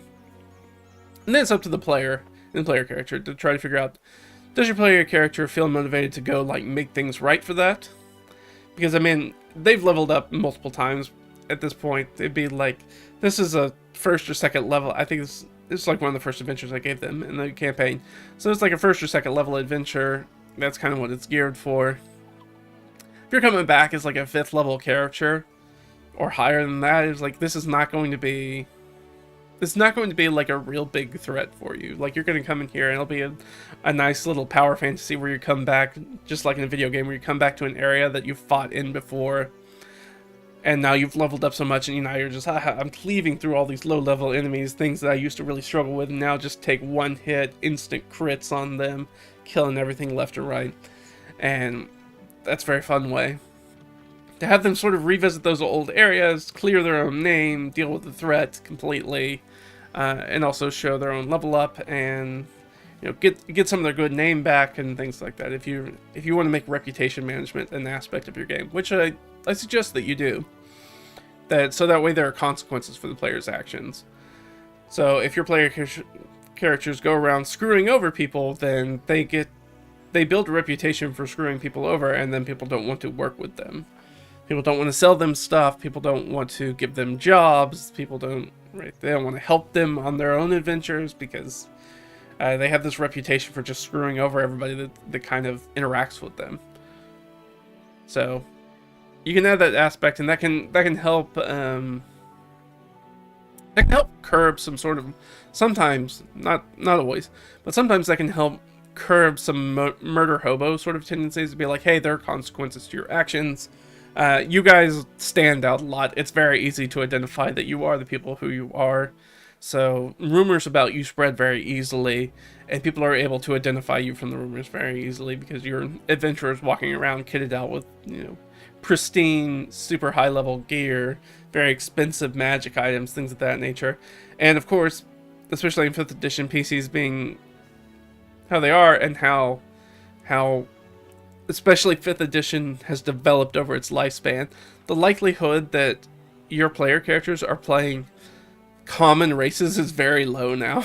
You run into people who are just like, oh, well, I'm playing Tabaxi, oh, I'm playing Asmar, or I'm playing Revenants, oh, I'm playing we have a campaign that I'm playing in where we have a sea goblin, a water genasi, and a warforged, and a dwarf. So I'm like, 3 of the 4 characters super identifiable in the area. They're like, yep. I mean, nobody looks like the giant warforged guy around here. He's pretty easy to pick out of a lineup. Along with the sea goblin, and I mean, there are some genasi around, but not a ton, and that character already has a pirate background, so they already have a bad reputation. So people already know who that person is. And then you have a dwarf. And the dwarf character is like, this is the one person who could reasonably integrate themselves into normal society and kind of become faceless among the masses. Really kind of melt into a crowd. Or the rest of you would really struggle to do that. You kind of stick out like sore thumbs. So, but that person also knows, that player character knows, hey, if you find a dwarf that's hanging out with those people, that's who that dwarf is. By association alone. Even if they like it, well, he's a dwarf. He looks like a dwarf. Or otherwise, that wouldn't be a very sort of useful thing, but be like, by association, if you find a dwarf who is with one of these other people, that's who that dwarf probably is. So that's a way to sort of bring in reputation, even for those people who are a little bit more mundane in their sort of ancestry or race choosing for D&D or whatever game you're playing.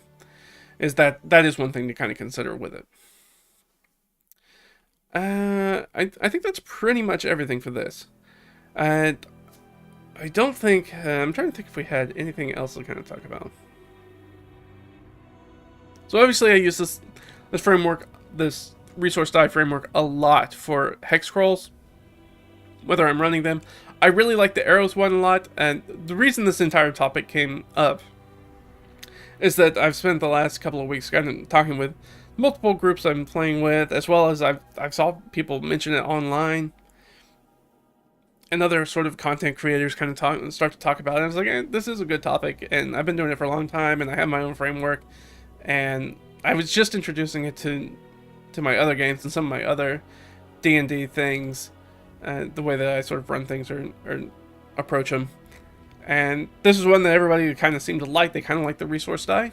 I've enjoyed it ever since I sort of stumbled across it whatever it is. And like I said, Seth Skorkowski just did a video about it, and he referenced like a 2021 blog talking about resource die mechanics. I'm like, 2021? I was doing this like in 2015, I think. Like, I've been doing this for a long time.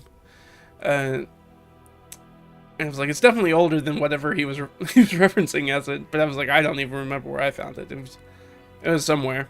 And it is baked into some games, but I do like it, or a similar mechanic is baked into some games. But I do really like this as sort of a way to make that resource management aspect a more potent part of the game, because it's supposed to be a part of the game. Like, it's baked into the rules, so we really should be using some sort of resource management for these mundane things. Like I said, it helps balance out ranged marshals, kind of makes things a little bit more cohesive. It makes low-level adventuring a lot more tense in a very easy way when you have to do things like track rations, and then you have to, especially at low levels when you have such limited spell selections and spell slots, to be like, do I really want to spend the time to do Goodberry? Do I want that to take up a slot of magic if in one of my spells that I have learned or memorized? Or do we just want to buy rations? Like, that's a pretty easy thing to do. And I can save, what I was going to use for that for another Entangle or Ensnaring Shot or whatever. Do something like that.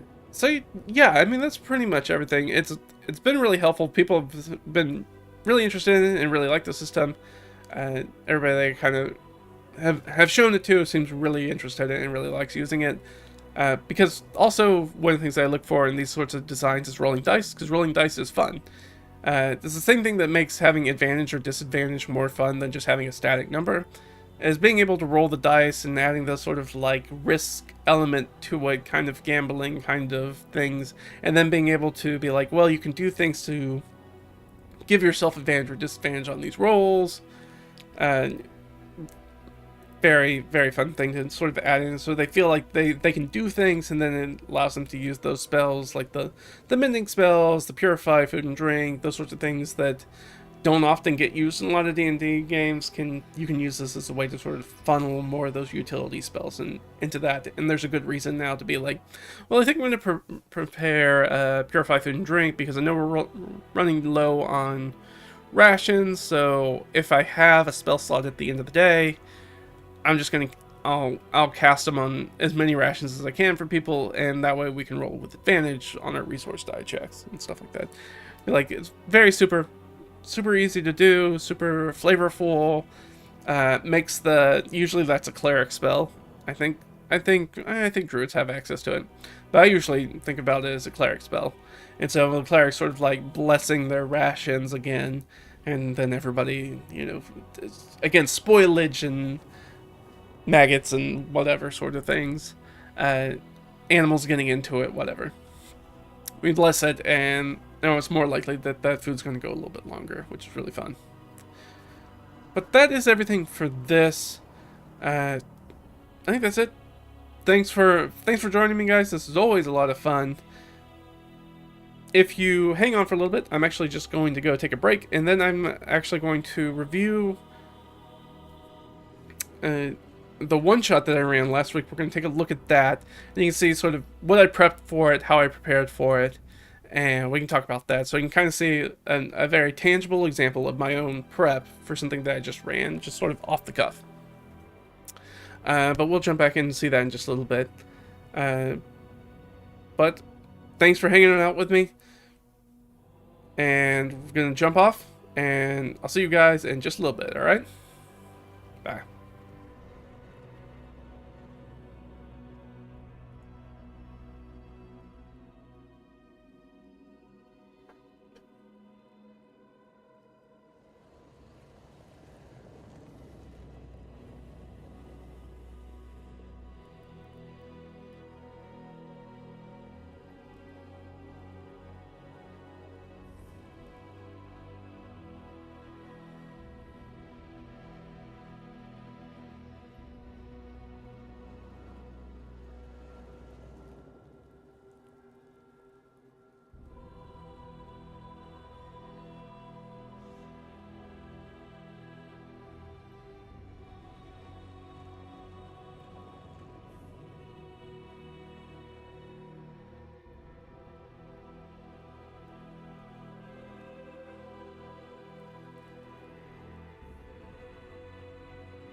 Alright guys, let's go ahead and get started.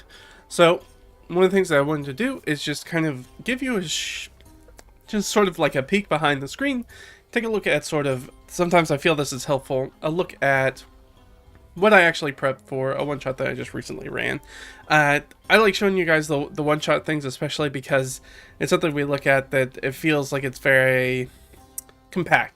It's got a start, it's got an end, it doesn't have the long string of, say, an adventure that's gonna run over, you know, 3 to 10 sessions or something like that. So it's a little bit more compressed, so you can see from the start and from the end kind of what everything that I'm gonna kind of put into it. It's a little bit, it's consolidated, it's easier to follow rather than the sprawling notes of many sessions. So I figured we'd take a look at that. Being really easy. Again, of course, if you guys have any questions, just go ahead and drop them in below, and I will take a look at them, and hopefully I'll be able to answer some of them, but get into it. So I had to run a one-shot. We had some people out, so I was going to step in and run a one-shot in one of my ongoing games that I'm actually just a player in. And DM wanted a little break, wanted to play. I'm like, sure, yeah, I'll run something really easy. So playing D&D, that's the system everybody else at the table is probably more familiar with, rather than trying to pull it out and then also try to run a one-shot and also try to teach people a different system at the same time. That's a lot of work all at once for a 1 week kind of thing. So I was like, I'll just run it in D&D. That's fine.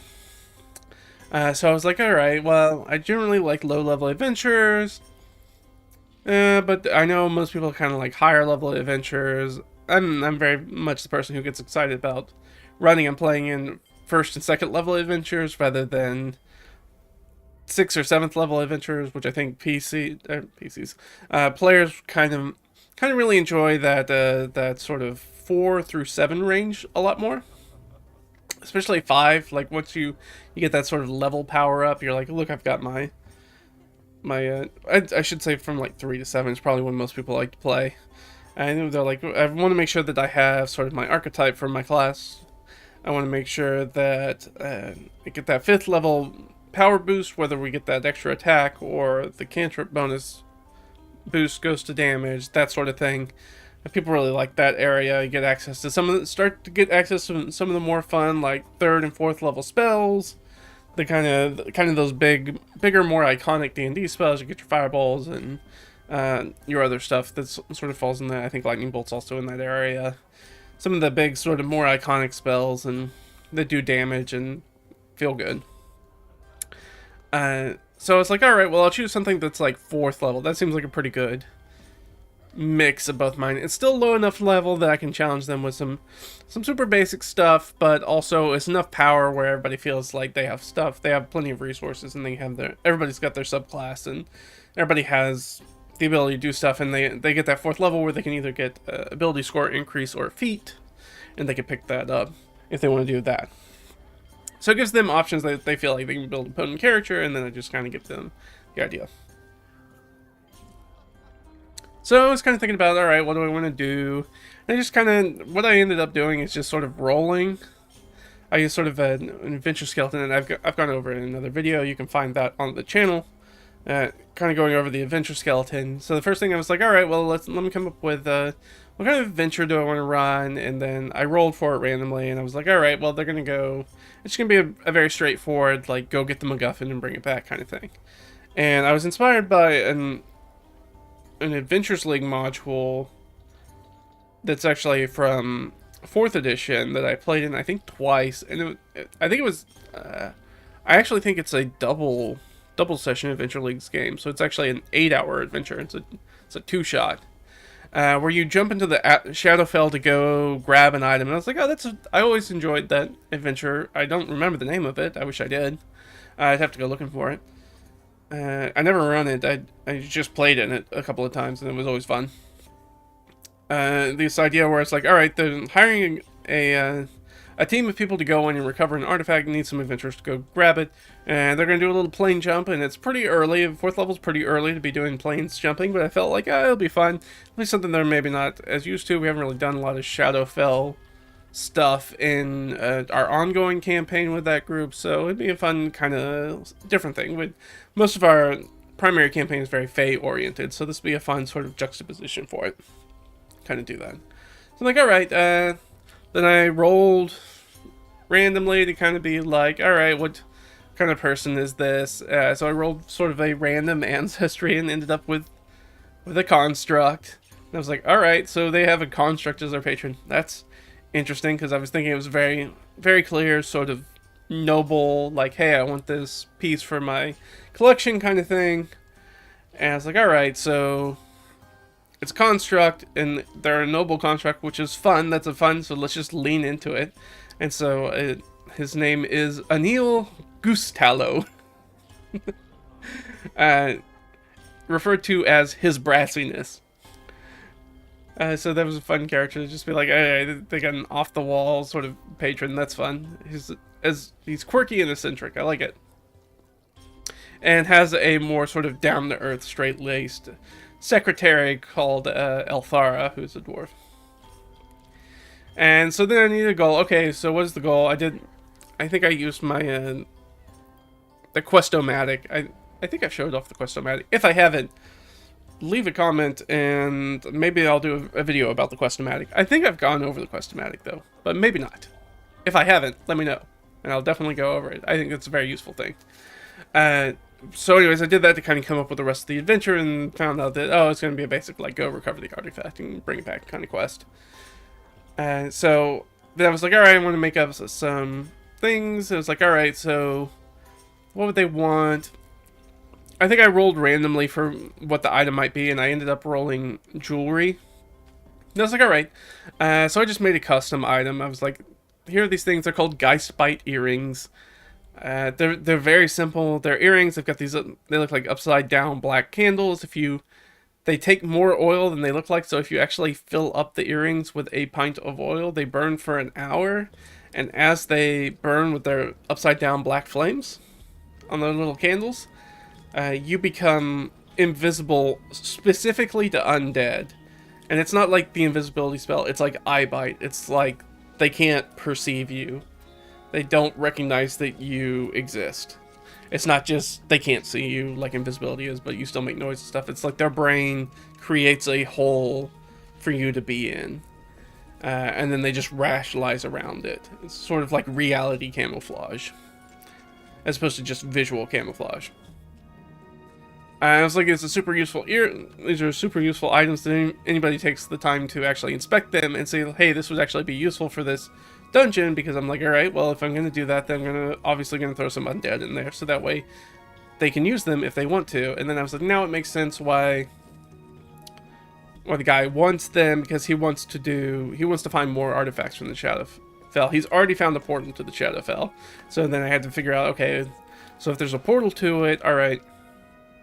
And then there was a ritual to, like, open up the portal, and then I was like, oh, but they also have another thing that maybe they're looking for. This extra thing, because I wanted to give them, like, an extra little thing. And I was like, alright, there's another thing that you're looking for called the Cosmic Tuner, which is basically just a classic little pitch pipe, but it's magical, and it allows you to tune portals.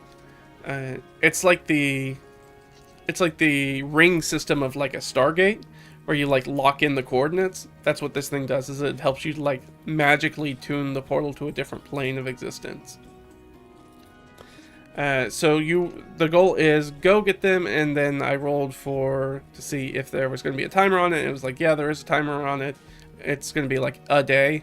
I was like, alright, you have 24 hours to go in and get the item, get back out, especially for a one-shot. Want a nice fine timer requirement, so there's this sort of underlying push for the players to get to the end goal. Be like, okay, you guys need to get to the end, because if you don't get to the end, then you get stuck here, and that's the end of the adventure. And that's probably not what you want. It's going to be a failure, and you're going to be stuck in the Shadowfell. So, even if you don't get the goals, even if you don't accomplish anything, you got to get back to the portal within 24 hours. Which means, if you're lucky, you can take one long rest. But that's going to be a third of your time here. So, be very wary about if you're going to take it and when you're going to take it, or you're going to get stuck here. But yeah, that was sort of the basic setup. So I was like, all right, well, the first thing I'm going to do is I'm actually going to write them a letter. Let me actually, I haven't been showing them the workspace. Let me shop over and you guys can actually look at what I've been looking at. Here we go. Let me do fit. Here we go. I'll pull it up a little bit. So that's sort of where we're at. So the patron, so I was like, all right, here's the patron, his brassiness, and you'll goose tallow. Which is funny because anneal is something you do with metals, and goose tallow is just a fancy way to be like grease. It's like, I just wanted to be like metal grease is this meddling process, and this grease is his name, which felt fun. It's fun for me. I know my players don't care. I know that. But it's fun for me. Be like, oh, he has a fun name. And then he has his straight-laced Elthara, so you have the very wild and eccentric one, and then you've got, of course, the straight-laced matter-of-fact help. So they have that sort of duality. You can play off those characters if you want to. They feel like a good duo. And then it makes their interactions feel like that's just naturally how they are, even if the player characters aren't in the room. Like, you kind of understand probably how these people interact in their daily lives. They've got their goals. They're going to recover these Geistbite earrings and the Cosmic Tuner. Before the portal closes, I wrote a note to myself, hey, remember, that's a pitch pipe. And then there's the timer, the Bone Spire, which is the portal. Closes in 24 hours. So they're going to hold the ritual that's going to open the portal is going to open it for 24 hours, and then it's going to close. So that's all because it's not like a finite, or not an infinite sort of like gate that's always open, like a planar gate. It's like this is a portal that you can go through. Used water as it. The player characters really enjoyed that. The players did. It uses a water as the method, like a pool as the method of transference from one plane to the other. So it's one of those things where they jump into the water from this side and they burst out of the water on the other side. Which is a fun way to sort of do a gateway. Anything that's like mirrors or water, reflective surfaces, useful. Anything that's not just sort of like a basic doorway that has swirling magic in it. Kind of makes it a little bit different. Kind of makes it a little bit more fun. So that was everything kind of based off. So I was like, alright, so then I had to just kind of come up with an idea of sort of what the things were going to be. I sketched them out. I have actually just the actual hand-drawn one here. Here's like the hand-drawn notes of me actually putting it together before I typed it up. Let's see. Greedy construct. So it's like, then I just kind of came up with the locations. The locations were caves below a mansion. So I was like, alright, I can work off of that, and made up the MacGuffin items, and then you probably can't see this. But I did draw out, basically, which is kind of like a mind map of the different areas that they can go through. Because it's despite its size, because I prepped this adventure and even written it out, it's only, so that's 1 page, 2 page, 3 page, 4 pages. So it's 4 pages of prep, and 2 of these pages are just monster stats. Just because I try not to use an electronic device at the table, so I just type up all the monster stats in a very consolidated kind of way. Yes, it takes a lot of time. No, it's not the most fun thing in the world. But I'd rather have to do that rather than flip through a book at the table and or have to, take a computer with me specifically just to look up monster stat blocks, because that would be the only thing I would use it for. But really, it's just 2 pages of the actual adventure prep. And it's super minimal from my aspect. I use very much sort of what we've been doing in the solo RPG to kind of test that out. It worked pretty well, and one of the things that I ran into, that I always kind of run into with these, is that sometimes I always want to start off doing Theater of the Mind, but sometimes it's just more useful to have a battle map, and sometimes I need to let go of it and just use the battle map sometimes. I have it with me, I should just use it. But it takes prep for it, and sometimes I just want to get into the fun part. So that was it. So I knew this area, so I was like, alright, they're going to come through the portal.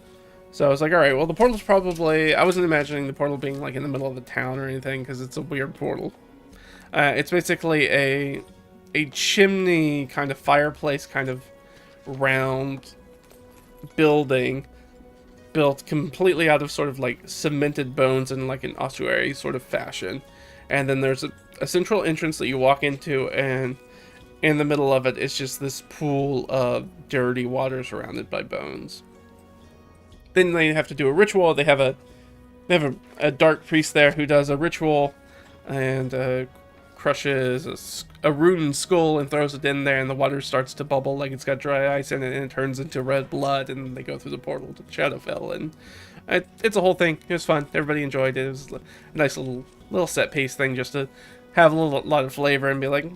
And then, of course, some usual questions about, like, are these good guys? Because I just watched what looks like a very much a cult leader just do a really weird ritual with a human skull. So, and now there's a blood pool that people are like, well, go jump in the blood pool. So, you know, lots of that fun. Try not to let it run on too long and be like, all right, well, are you guys going to go or not? Because the clock's ticking now. As soon as he does the ritual, they bring out a big hourglass and flip it over and be like, hey, 24 hours, it's running right now, so you better get a move on. So they don't hem and haw too much, so they actually take a big jump in. So it's like, alright, it doesn't make sense for that portal to open up in like the middle of a city or something like that in the Shadowfell, so I was like, okay. Kind of opens up in this pool that's in the wilds outside the city. Not very far, they can see it as soon as they get out of the pool. They can see the manor house. And then I rolled to be like, okay, what's weird about the manor house, just for like a descriptor as I was making it. I was like, oh, it's, I think the thing that I rolled up was like metal, and I was like, oh, cool, I'm gonna make it like this weird Art Deco aluminum siding kind of weirdly modern kind of building. It's very vertical kind of feel to it. So it's got very clean sort of like Art Deco lines and things like that. And it sits on the edge of the promontory over the water. I was like, I wanted to make it like a little port town. And so it sits on this promontory all off by itself in a very sort of like spooky old haunted mansion kind of way. But this time it's also got this weird Art Deco kind of look to it. So it doesn't look like a haunted mansion from the outside, really. Just to have a little fun, just to have it be something different. And then you can definitely see it sort of like gleaming in the fading sunlight, the ever twilight of the Shadowfell. So that's the one thing that sort of gleams in the surrounding of everything that's very sort of like choked and black and dead and stuff. But anyways, they hop out on the other side, they're in the wilds. And so that's sort of the first area they can interact with, is they need to get through this wilds area that I have right here on prep.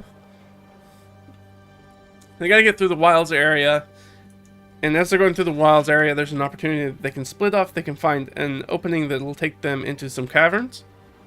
Actually, I think I drew a slightly revised map on the actual... Here's the actual one I took to the game. So,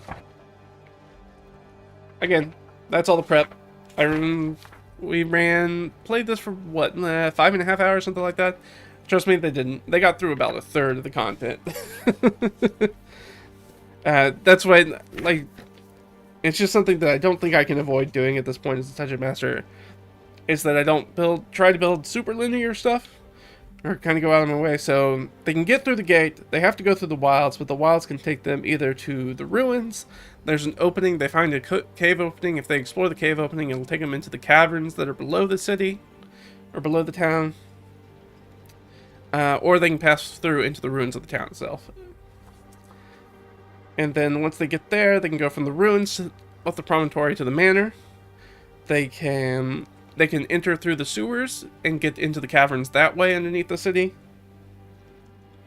And if they're in the cavern, or they can also take the ruins down. If they go down away from the promontory, it leads down to the port where there is a ship that's in port. Otherwise, this town is absolutely ruined and abandoned. But they can clock as they come into town. They can see that there is a sailing ship that looks like in good condition in port. And I can't even remember. I don't think they rolled high enough to see that there were actually people moving around down there. I think they all rolled kind of bad on that perception check, if I remember correctly. so I didn't give them that information. And so they can go down to, if they're in the caverns, they can go to the cove, which is where the ship is. There's like a sea cavern aspect of it where they can swim out into the water, into the sort of like the cove itself, and access the port and the ship there. Or they can take if they're in the caverns, they can go up to the manor house, and then the manor house they can find a way down into the caverns, to climb down into the caverns. And then once you're in the caverns down there, you can actually make it to the vault, which is where the cosmic tuner is. So they on the send up, they found out that the cosmic tuner was probably going to be in the vault, and they didn't really know. Gustello only has a little bit of information. He doesn't have a ton of information about the mission. And he's like, look, I know there's a family vault. It's somewhere around the manor. If you find the vault, that's probably where the cosmic tuner should be. But he tells you that the earrings you're looking for are probably in the master bedroom. As being a fancy piece of jewelry, it's probably in wherever, in some part of the apartment suites for the private family, particularly for the masters of the house. And so they know that they need to basically go through the house and find the vault wherever it is, which they can access under the house. So yeah, so there's a lot of ways. There's a pretty big loop in here where they can go to a bunch of different places out of order. But they could also have gone very quickly. They could have jumped out of the spire, found the cave opening, gone down into the caverns, and gone straight to the vault. They could have done that, and that would be bada bing, bada boom, and they'd have 50% of it done very, very quickly. But otherwise, they're going to have to go around and do other stuff. So that's it. So one of the things that I wanted to do is that I wanted to give them... It's very important with the one-shot to like get the players into the action really quickly. And so the easiest way I thought to do that was to write them a letter. That's a very useful way, like an invitation, like, hey, come do this job, especially if you're trying to put like 4 characters who don't know each other together. Let's just put it, I'm just gonna put it here, just so you guys can see it. And here's sort of like the information.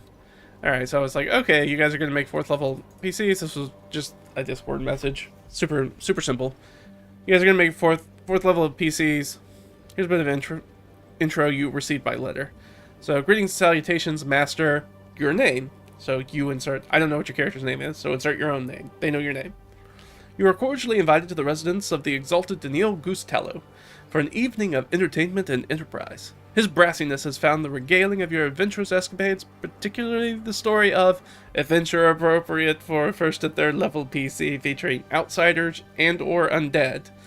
So it kind of tells you like why this guy is reaching out to you. So you think of an adventure that's in your backstory where you dealt with some undead or you dealt with outsiders. This is me as the GM giving you a little clue here, being like, hey, there's probably going to be some undead, and there's probably going to be some planes jumping or outsiders in here, so think about that when you're making your characters. So if you pick up on that, you go, okay, so now I know, now I have some information, and be like, okay, this is the sort of thing that I should gear my character towards maybe dealing with. Particularly the story of X, delightful, and believes you would make a smart addition to an expedition his brassiness is assembling to recover a prized artifact for his eclectic collection of antiquities. It will be a lucrative and renown-building adventure for certain. The manor is prepared to receive you at evening's 5th bell of Sales Day, this 35th of Summer's Crone, which is a real day in my calendar, which is the real according day for when we were actually going to be playing the game. I just put it in there. I thought it'd be fun. I know they don't care. I understand that. That's for me. That's not for them. To know that, hey, by the way, this is the day we're actually going to be playing the game on the calendar.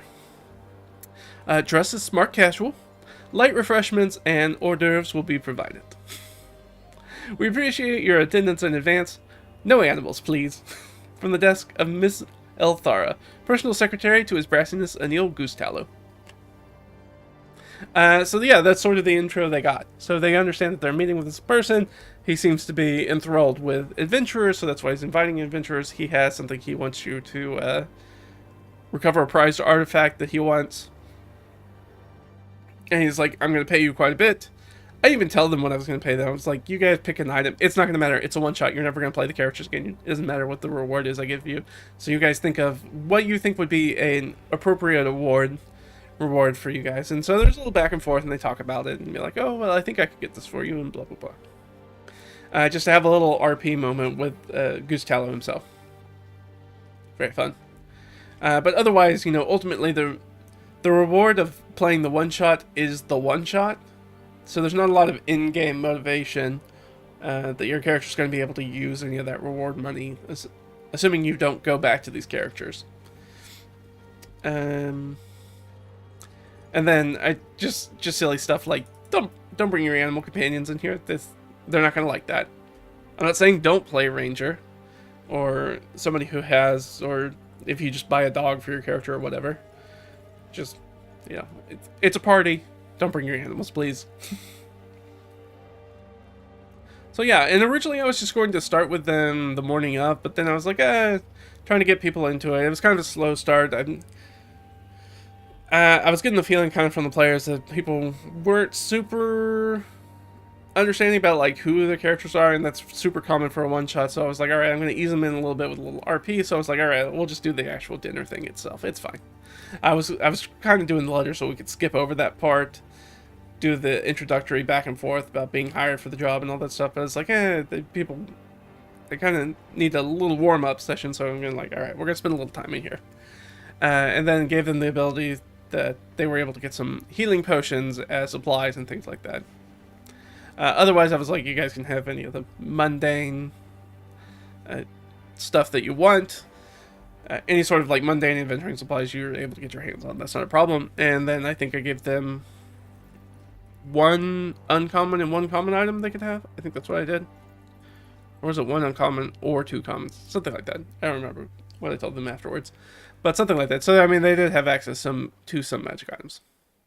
Which is useful because I realized, like, as I was putting together the monsters, I was like, oh, a lot of these monsters are either immune or resistant to non-magical damage, BSP damage, bludgeoning, slashing, and piercing damage.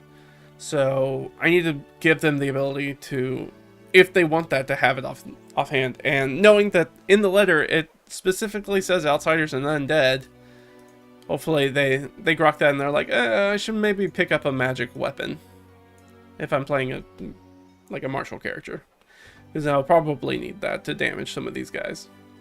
But that does mean that you have to know enough about the game to pick up on that clue, so maybe not the greatest job I did there, but it didn't end up being much of an issue. Let's put it that way. If you give people if you give players the ability to take magic items, they're more likely than not going to take a magic weapon if they need to use a weapon, and or magic armor. That's usually one of the top things they grab anyway, so it worked. It wasn't a big issue. So that was it, and then so I made the map, and once I had made the map, I was like, all right, well, now I just need to make some rooms for that. So I kind of used our solo dungeon thing that we've been doing over on the solo RPG, but I also just kind of modified it, just kind of trying to, with this one, this time I was trying to prep it. I wanted to keep the prep kind of as loose as possible. I really wanted to see, kind of test myself on my improv skills a little bit and be like, okay, I'm just going to get some basic facts down, and then we're just going to run with it. And then hopefully this will be enough information that I feel like I can be flexible with what I want to go with it. So here's what it is. So we'll just break this down. If you haven't watched the video that I did sort of about the random dungeon creation, just rolling them on the fly and making them real fast, I suggest go checking that out because it's going to be useful to this framework. So as well, so for each of these sort of areas, each of these zones that I had put on here, our wilds, our ruins, our manor, our caverns, our cove, our vault, so all those sorts of areas, and I wanted to create like two specific kind of locations within each in case I needed more than one, and I could swap back and forth, and then still give me kind of enough to, if I needed to make multiple rooms, I could do that in the adventure. So this first one, so that we have two wild wild ones. So let's do wilds 1. So this is in between the portal and pretty much the town, or they could have gone down to the cavern. So as they move between those, they can go through 1 or 2 of these kind of. And I'm also watching the clock to be like, okay, how much time? Where do I need to start cutting from to start funneling them towards the end, so we get everything kind of wrapped up? And we did play a little long. I think we weren't done until about midnight, so we started late though. Usually that would be about. That would have been 5.5 hours, but we started a little bit late, so it was a little bit later than that. Because people were still messing around with characters and stuff. It's important. The important thing is watch the clock when you're running one shot, because you want to cut from the middle, not the end. If you want them to get to the end of it, you need to cut one of the scenes from the middle, if you're behind schedule. And it's very easy if I look at this, if I wanted to look at this and be like, okay, I assume that they were not going to go through everything. What I should have done, if I had really put on my project management hat, I could have figured out what is the critical path through here, which is basically just the longest way to get there, foreseeably, which would have been like 1, 2, 3, 4, 5. It's like 6, I guess. 5 or 6 different zones that you need to go through, so that can give me an idea of about how much time that they should be spending in each zone, which is probably going to be around 45 minutes.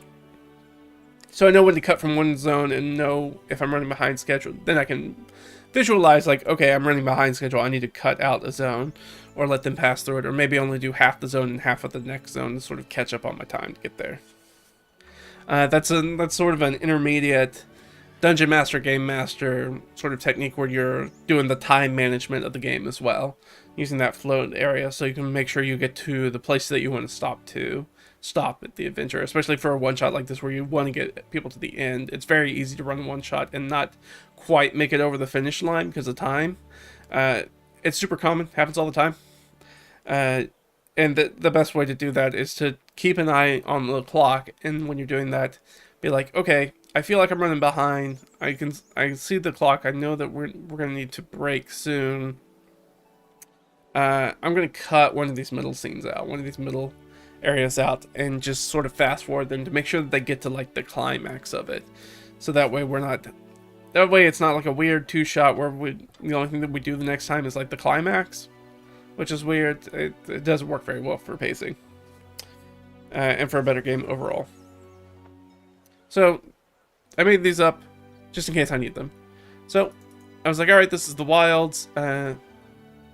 And then I rolled for like the size of the arena. S is for small, so they're about 30 feet squared, kind of 30 feet by 30 feet arenas to play in. So it'd be like you can reach anything that's in this fight by moving.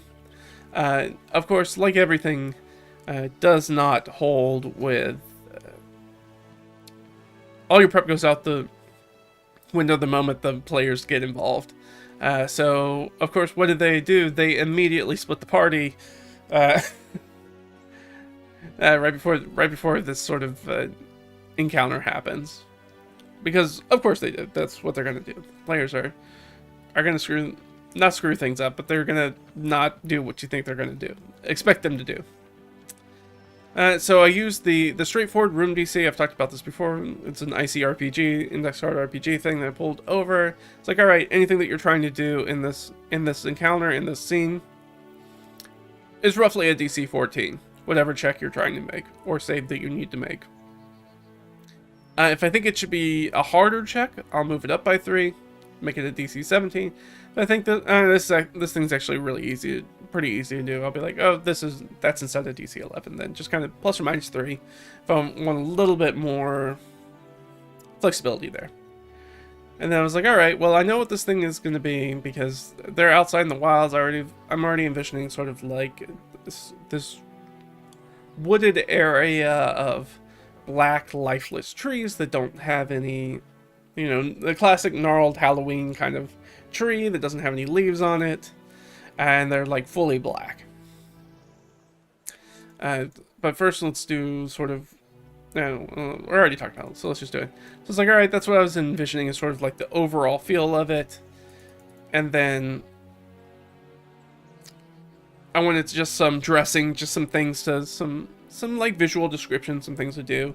So I just rolled 3 of them. I went through these before, in my sort of like talking about building these rooms. They have sort of like a dungeon dressing or wilderness dressing tables in my DM's guide in my DM binder, sorry, not guide, that I roll on sometimes to just kind of give me an idea of some little flavor bits to throw in here. So I was like, oh, I'll do like 3 for each, because in case I need to do some doubles or they run into a situation it's not what I thought it was. It's like, all right, so dust, grime, or mold is one. Water's another. Hiding spot's another. So I think I ended up... so they found the hiding spot. That was one of the things they found, and that was I put the hiding spot in the entrance to the cavern, so they found what looked like the cave entrance that's gonna disappear into darkness, and they also found like a little hidey hole in it that had a little bit of treasure and stuff in it. So that was the thing that ended up coming up with it. They decided not to go down into the cavern. They were like, nope, we were told to go, that we for sure need to go to the manor. We can see the manor, let's go to the manor. And I was like, that's perfectly fair. Not going down there.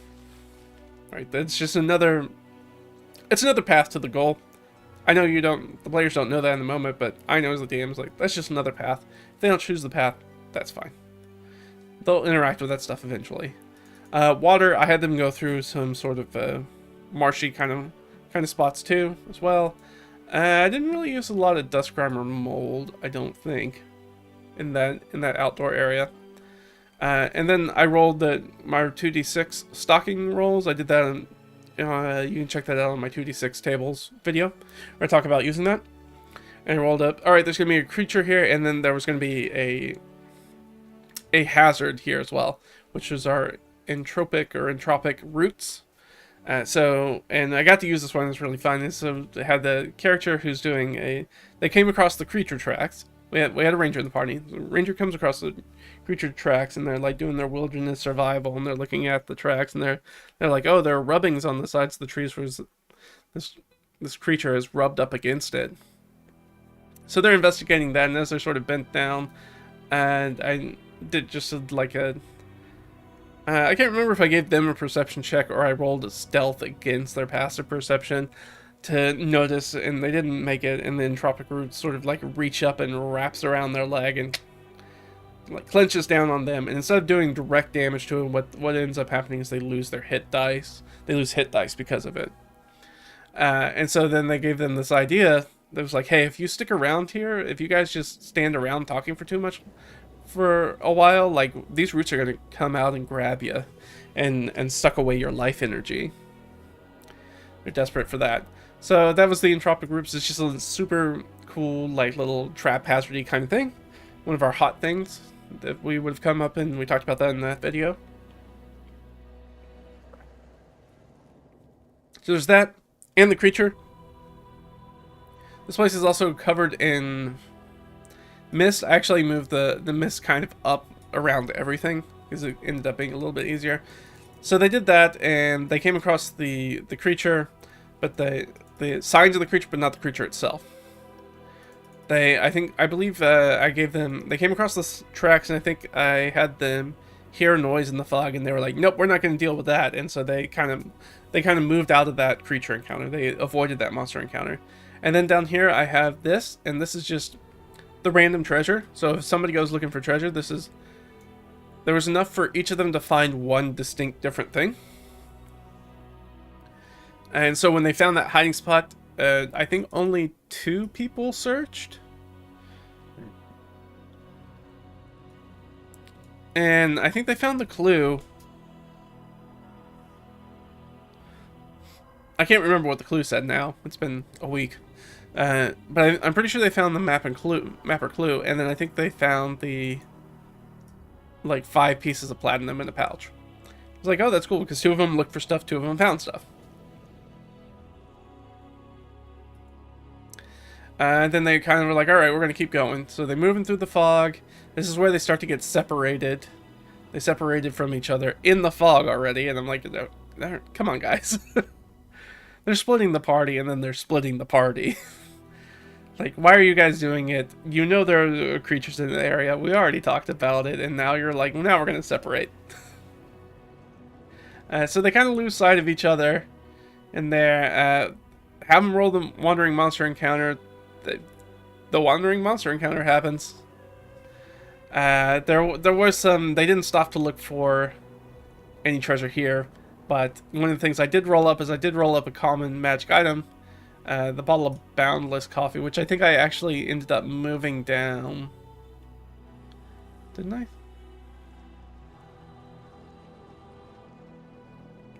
Yeah, I actually ended up moving it down to the Argent Manor because I found another spot where I felt like it would be very easy to add that in. So like I said, this is all, the prep is from my end is so flexible. I'm like, I can just pull and move stuff otherwise. These are just a resource. These are just ideas for me, given a little bit of framework, but I can always pull out that framework. Anything I don't use, I can funnel into something else in the adventure later. So they didn't come across any of the treasure here. I don't think they looked for any treasure at the end of that monster encounter, which was a very long encounter. Because it's a fight that ended up being split in the fog, and they had to find each other, and they were getting attacked individually. So it was kind of like running 2 combats at once, as opposed to 1 combat. But they didn't stick around and try to look for any treasure. They just kind of moved on after that. Because they were big bugs. I mean, they were Kruthic. They're big bugs, so they weren't, I think, expecting a lot of treasure. So they didn't look for any treasure. And then, like I said, they did not go down into the cavern, so they went to the ruins. So they didn't go through this portion. They went straight over to the Bleak Sands ruins. I had a... And you can judge me as a DM. Harshly if you want. That's fine. I am open to that criticism for sure. So we had one of my players took like a, what is it, the Weapon of Alertness, which basically kind of gives them the alert feat, which makes it kind of impossible, not completely impossible, but very unlikely that monsters are going to sneak up on the party while they have that axe. So I was like, all right, well, now we got to look for ways to get the axe out of that character's hand in a very easy and meaningful way. We're about to see me, I bring that up because we're about to see me do that. So they moved into the ruins of Bleak Sand. There's a minor magic element effect they come across. I don't remember what I flavored that as. I think it was I think it was like one of the buildings being in exceptionally good condition as compared to all the other surrounding buildings. Like it had some sort of upkeep spell on it or something like that. But they didn't really do that. They did find evidence of passage. They did find... I think they heard people moving about, if I remember correctly. I don't think they saw anything. I think they heard people. Their plus or minus condition. All right. Well, everything was ruined anyway. So I kind of used this with the minor magical effect together to be like, okay, well, there is a minor magical effect that there. Every once in a while, you come across one building that seems in particularly good condition, almost magically preserved, that sort of thing. There was a sewer sinkhole, so there's a place that they can run into where the cobblestones all. The support structure of the sewers underneath the street give way, and the street can fall down into the sewers. Again, revealing that access that they can, if they continue following down that they can get into the cavern section if they want to go that route. So that's another route they can go through. Again, they decided not to do that. They didn't want to check that out. But they did. I think they actually ended up going around this, so they didn't have that too much. But they did have them. I did want to bring in this next thing, so I kind of, again, these kind of meld together. I'm rolling them together because there's more like 2 things happening in the zone rather than 1 thing. We'll come back because they're going to have the passage evidence later. That's going to come up later. So I jumped to sort of the creature aspect, and it was like, oh, well, I think maybe they heard. I'm trying to remember. Like I said, it was a week ago, so I'm trying to remember how things played out. I can't remember if they heard the pirates first, and that's why they started to run the other direction, and that's when I called for the trip and fall roll, the dexterity roll for the sinkhole or not.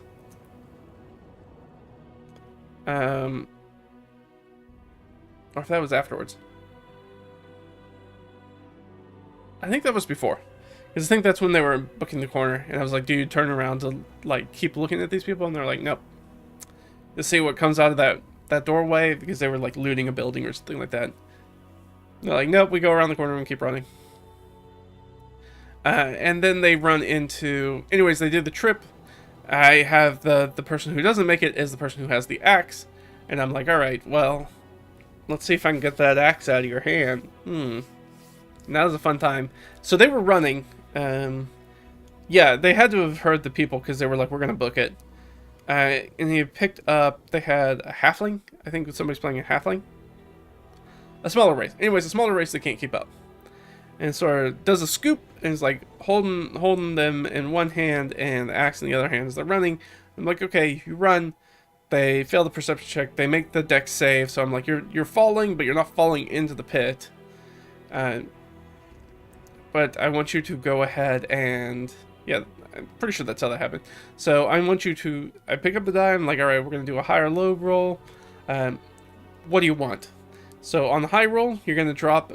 you're going to drop your friend to catch yourself as you're falling. On the low roll, you're going to drop your axe out of your hand to catch yourself from falling. Because you have both your hands occupied, so you're going to have to drop one to, like, keep yourself as you're falling to sort of brace yourself. We did that roll. They rolled not what they wanted. And I'm like, yep, you drop your axe to keep yourself. And that's when I move in and have the ghouls and ghast sort of sneak up on them. These nasty creatures. Didn't end up being much of an encounter. It wasn't really that difficult. I rolled very poorly. And they rolled well. So yeah, so then I kind of combined those things together because I'm like, as the sinkhole hits, like, you draw a bunch of attention. And so that's when you see these sort of ghouls start to pop their heads out of doorways, and one of them's addressing them from, like, the top of the roof of one building. Another one's kind of coming out of an alleyway to the side. Try to give them the idea that it's like, hey, if you hang around here for a long time, more of these things are going to flush out of the wall, out of the buildings and come at you. Like, this place clearly has some sort of undead infestation in it. And you guys just made a whole bunch of noise activating this sinkhole. Yeah, there were some water puddles. I remember that. Dust, grime, and mold. I mean, there's a ton of dust especially after the sewer sinkhole went down. I mean, big plumes of, like, dirt and debris and dust and stuff. I think I did some odor. I think that there was the odor of sort of undeath, of, like, that sweet decay of flesh. And I think blood, maybe I said blood. So we had all that stuff as well. Again, I don't think they looked for any treasure on those guys, because I think those, at that point, they wanted to run off again. Because they were too worried about drawing more undead to their activities. So I think they just kind of booked it.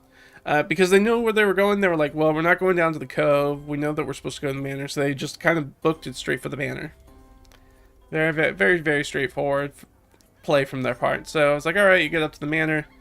And so what I ended up taking to prep for this, what I showed up to, just to kind of show you physical manifestation of what I showed up to run that game, is... So, I got my 4 pages of, like, bespoke prep. Like, hey, again, half of that's just monster stat blocks.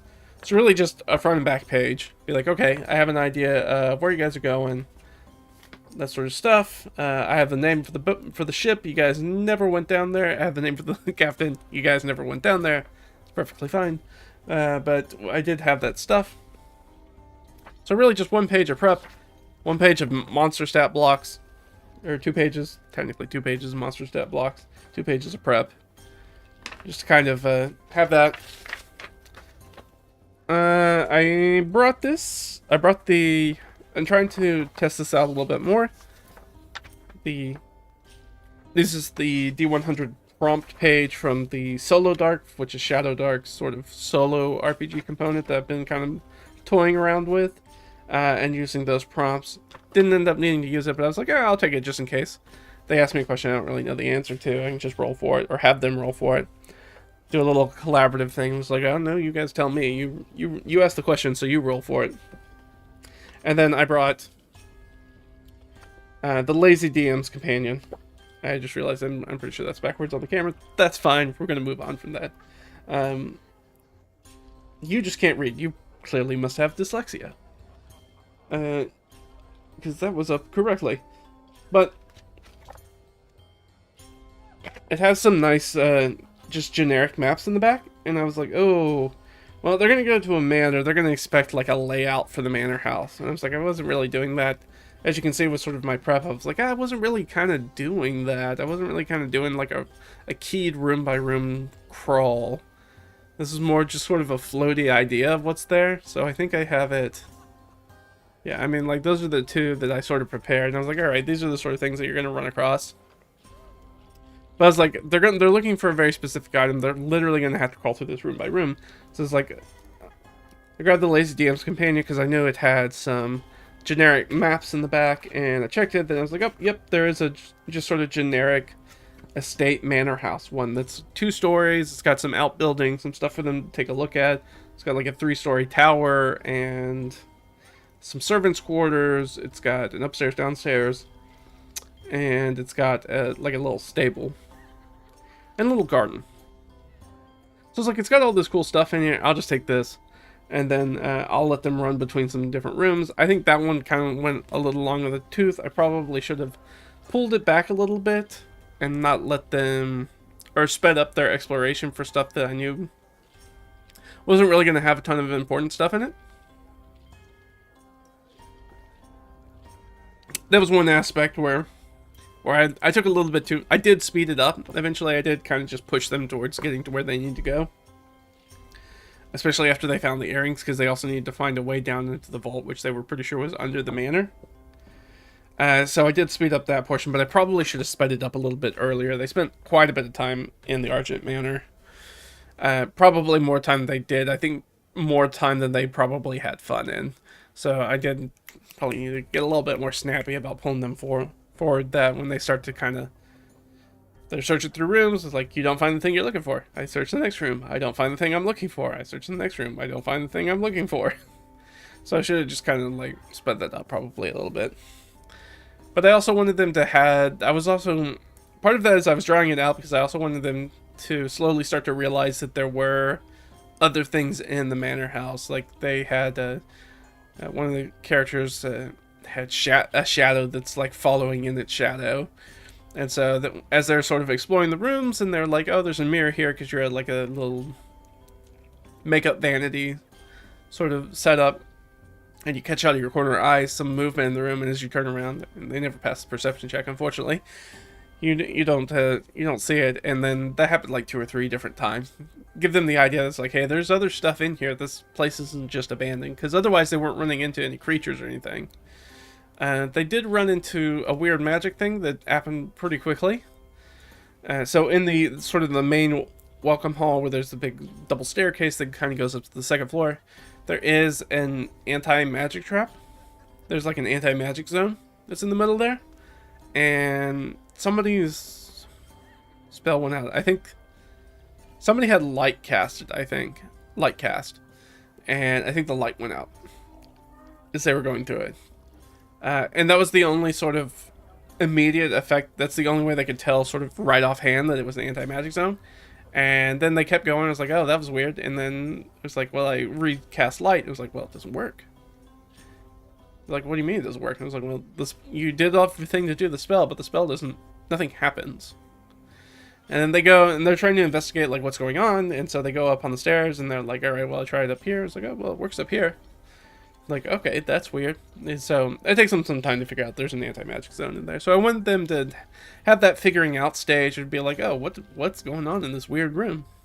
And then also try to put some action in there as well. So I had another character that they split the party again.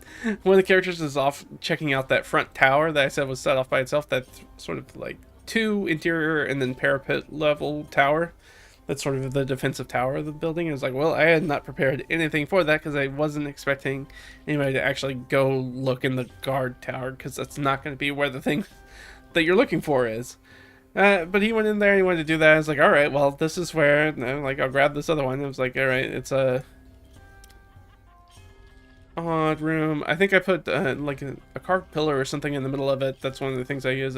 Wasn't like an odd-shaped room or anything. Well, actually, it was an odd-shaped room, because there is a second room that's in there that's kind of off in the corner. So it is sort of this weird kind of blocky L kind of shape. But there's a teleporter trap right in there.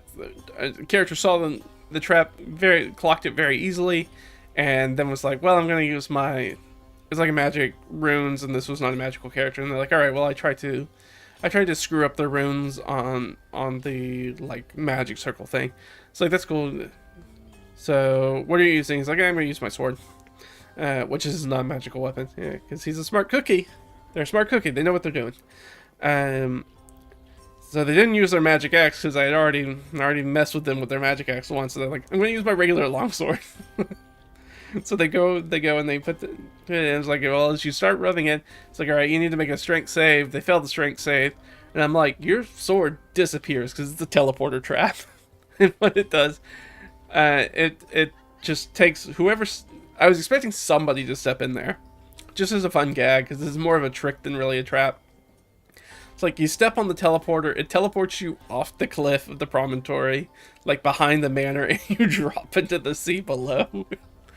And I was like, it's gonna be a long fall. It's gonna be like a 40-foot fall, but I'm gonna give them...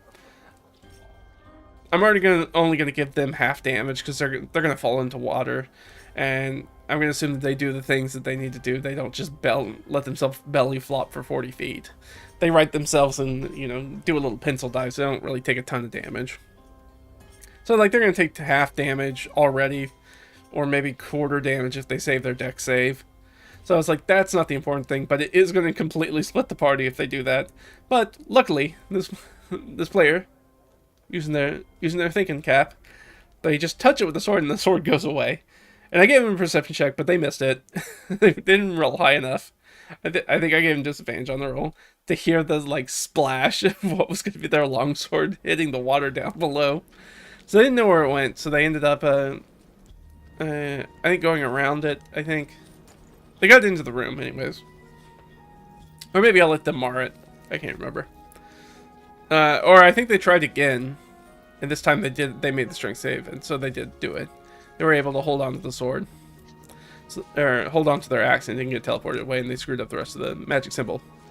And then they went inside and kind of took it off, and they kind of looked around in there. They found some stuff in here. I can't remember. I gave them some of this treasure, because they looked for stuff. They went up to the second floor. There wasn't really anything else in the tower. I think I had them find a little bit more treasure.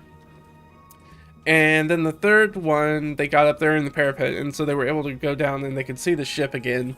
Down at the bottom, they could definitely see that there were people on the ship. On loading stuff on and off the ship, I think. So they had that aspect of it. So that was super easy for them to jump in and take a look at.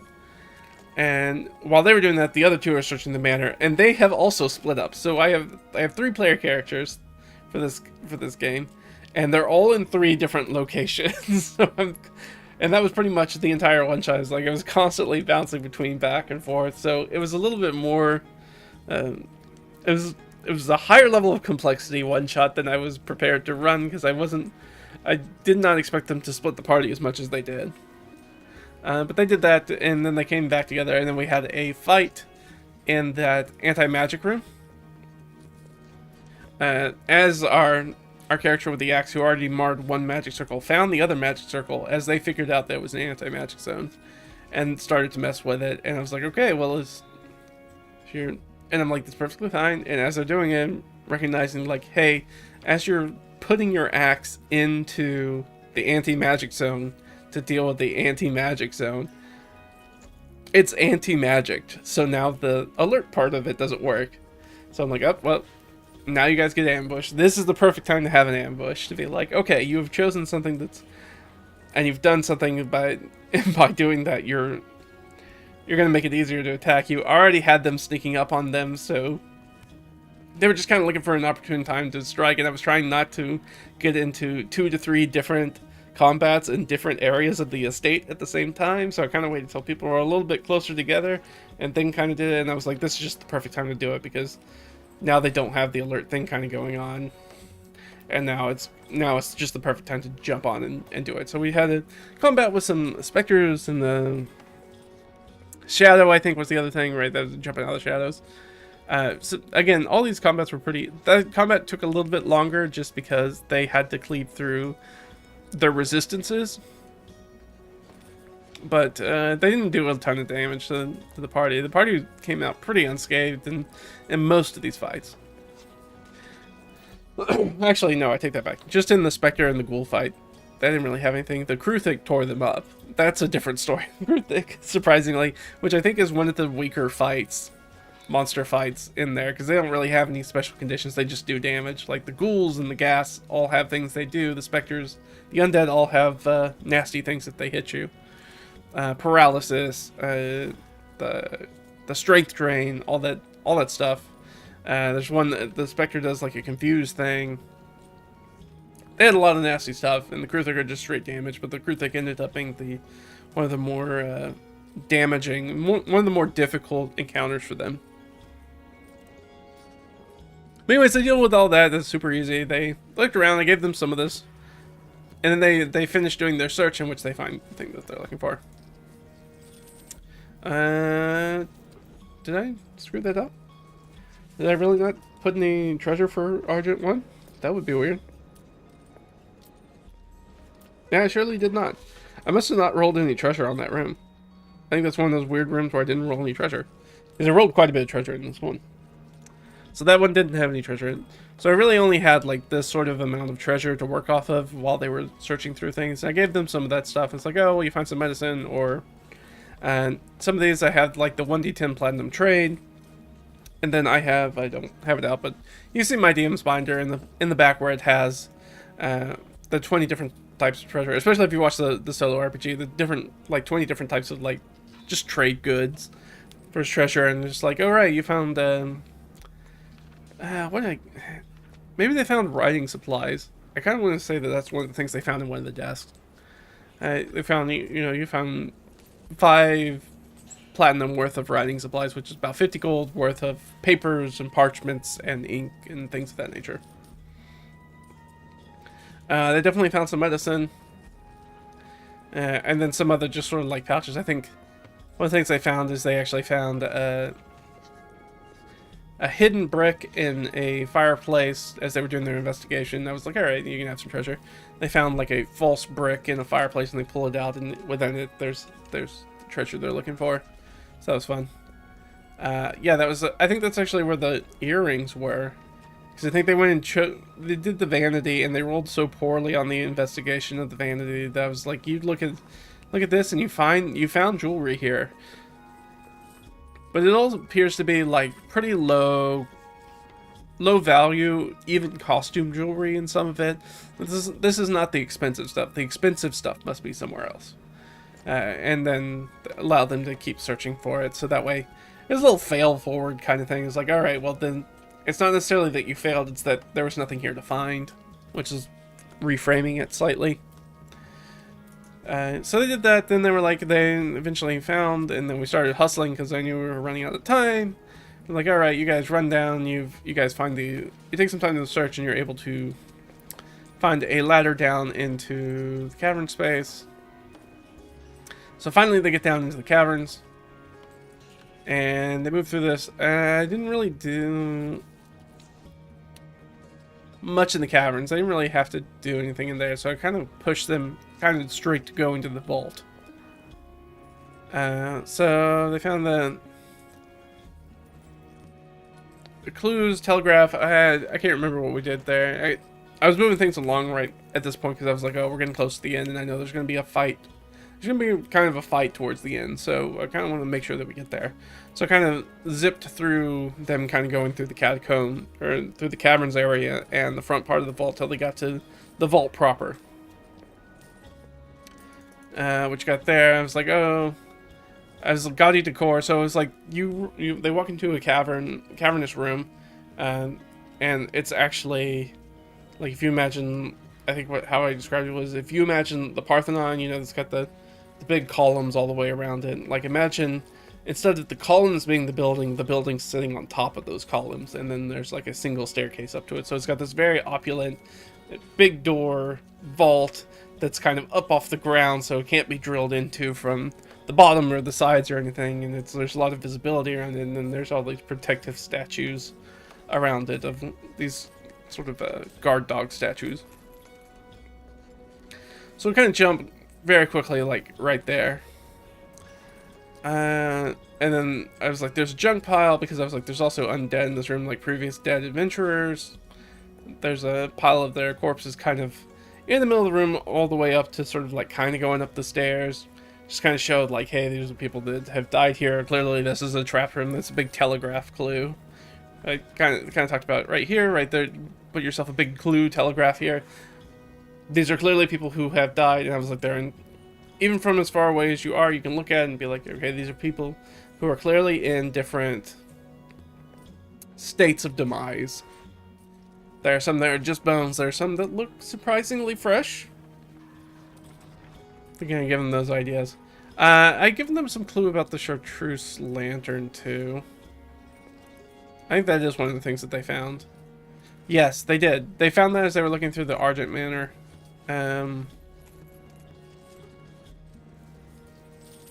It was technically not supposed to be one of the treasures they found, but I was like, I want to give them something. Oh, that's what I did, is I had to correct my own mistake as DM. So as DM, I had a character who was looking in this sort of like den area. And I was describing, it's like, oh yeah, it's a den. You see a door that goes outside. It seems like it leads to a balcony. Looking out the window, you can see down balcony that, you know, there's a garden below it.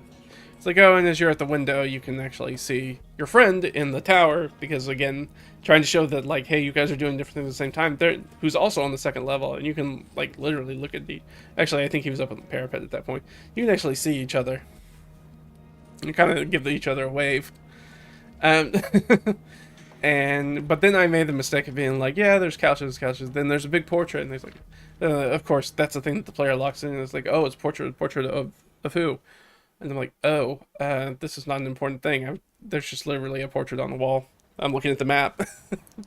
It's like, oh, you assume that it looks like a guy, an older man. You assume it's probably the original owner of the manor.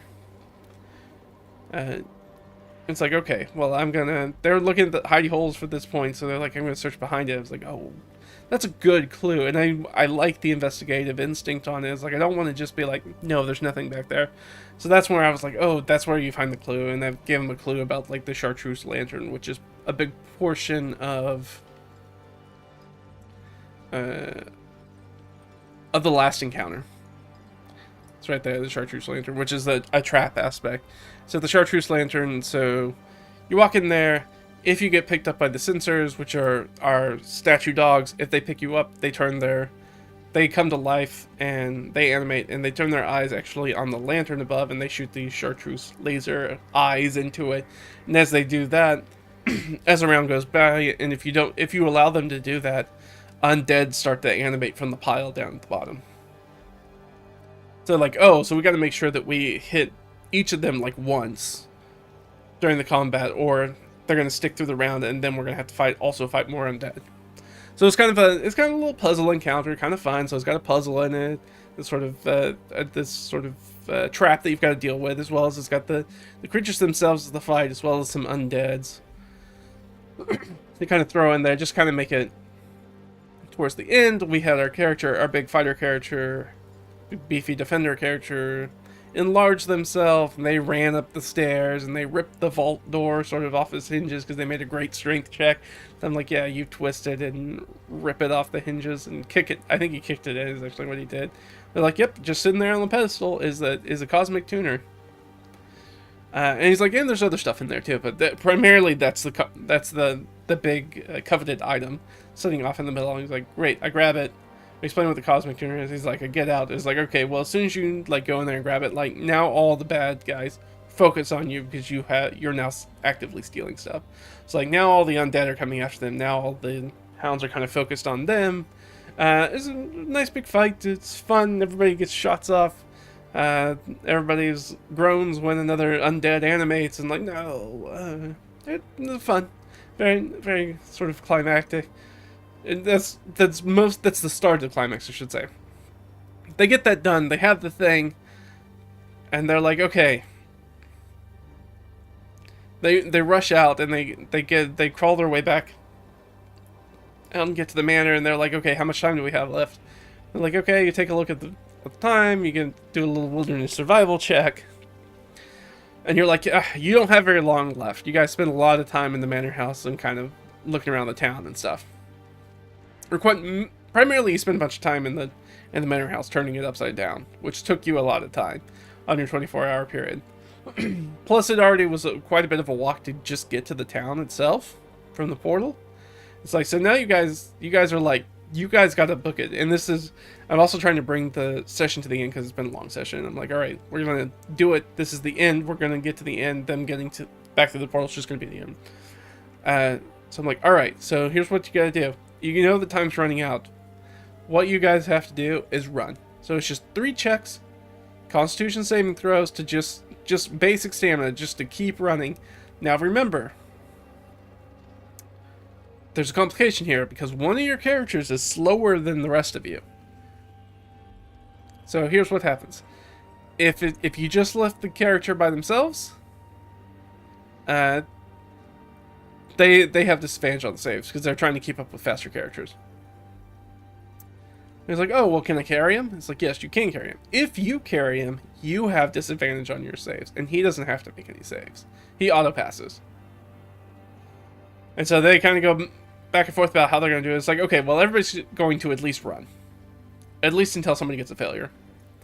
I think right off from the very first one, the character that's playing, I can't remember, halfling, no, whatever they were, they're a small race, fails. Just right off the bat.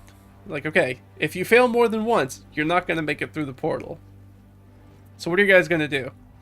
And the other character's like, okay, I'm going to pick him up and I'm going to run with him. I was like, oh. And then we do the check again.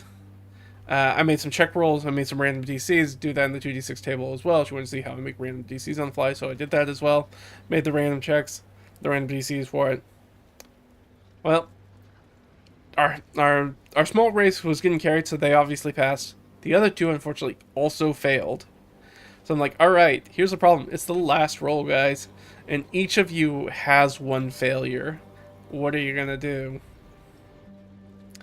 And the player who's playing the smaller creature is just like, hey, just put me down. I'm either gonna make it or I'm not. So they each roll. Pass, last one with disadvantage. Rolls an 11, and that is exactly the DC I put down. I'm like, you just barely make it through. You feel it, you feel the portal squeezing on your butt as you pop through the water on the other side. Like you are being funneled through. And they got back to the other side. There were cheers. They got to the other side. They saw that there are a number of guards, and there were already a bunch of guards there to guard the portal. But they also, it was like, oh, you see some dead crew thick and things like that. You see a number of injured guards. So they're sort of like protecting the portal. And that's sort of the end of the adventure. They give over their prize. They get their goods. Happy days. That's it. So yeah, I mean, that's sort of a one-shot adventure that I ran. It was a lot of fun. Everybody seemed to enjoy it, and they enjoyed some other aspects of my style because I think that my DMing style is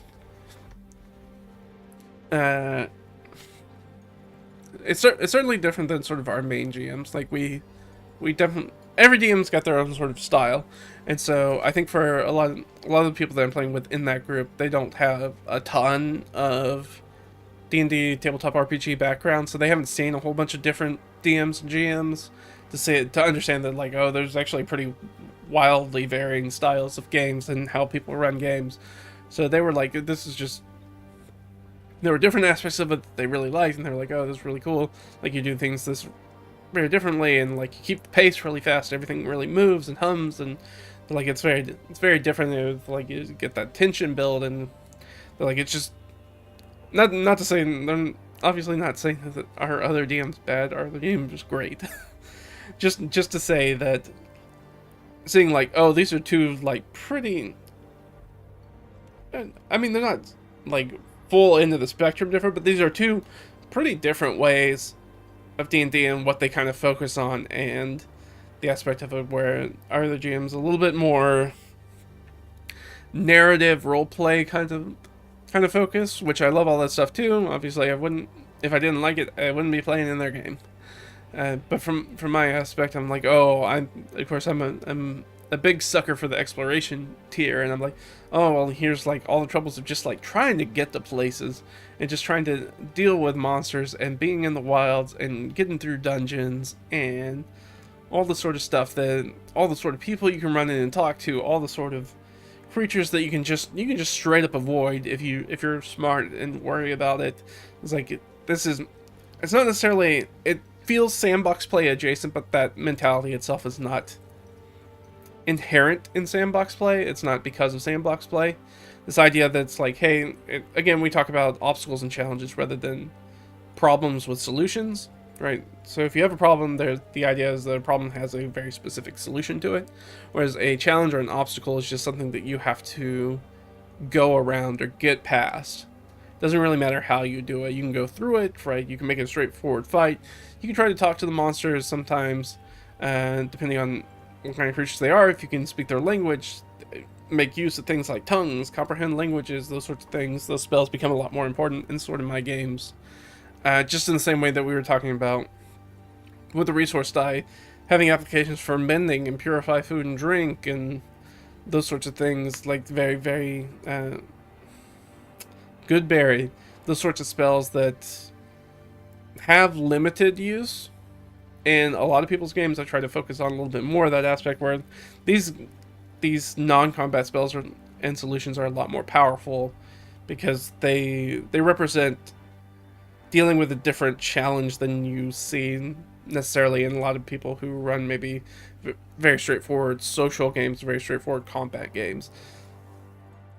Whereas my focus is, yes, we're going to touch that stuff. That's going to be part of it too, but it's also just the process of adventuring is very difficult and very dangerous, and it should, in my mind, and I'm like, and in my games, I want to make it feel like it is a dangerous thing that you're doing, and nothing's guaranteed. There's no safe spaces. Once you leave the civilization, once you leave the settlement, there are no safe places. Bad things could happen at any turn, and it's on you guys working together to get through those sorts of challenges and get to what you're trying to do. So that's sort of the prep for this. Is super simple. Didn't take me a ton of time. Honestly, it took me more time because I never prepped a session quite like this before. To make it so svelte, to make it quite so thin, because I really, like I said, my idea here was to really sort of push my improvisation skills to be like, all right, how much can I really get away with not writing? It was like, okay, well, I felt pretty confident. It's like, as soon as I got the map done and knew the zones, I was like, all right. And I had the manor house map if I needed it. I was like, I feel pretty confident, and I had the monsters figured out. I was like, I feel pretty confident that I can just run this as is, and I feel pretty good about either coming off of stuff off my dome or having the resources that are in my DM's binder to kind of help fill in any spots or extend anything that I need to do in case somebody does something really weird, or really gives a left when I think they're gonna go right. Oh, and the tower. Sorry, I forgot to say that the PC that went into sort of like the guard tower did find the bottle of boundless coffee. They did find that. That is one of the magic items they found. One of the treasures they found in there. Otherwise, I think they found maybe a handful of coins, but not really anything else. Maybe some basic adventuring supplies, if I remember correctly. Which I probably don't. But I was like, I can get away, and now that I've done this, I'm like, I could totally run. And like I said, I think they got through only a portion of what I had. So like, they didn't do any of the cove or sea cave stuff, and they didn't really do any of the cavern stuff.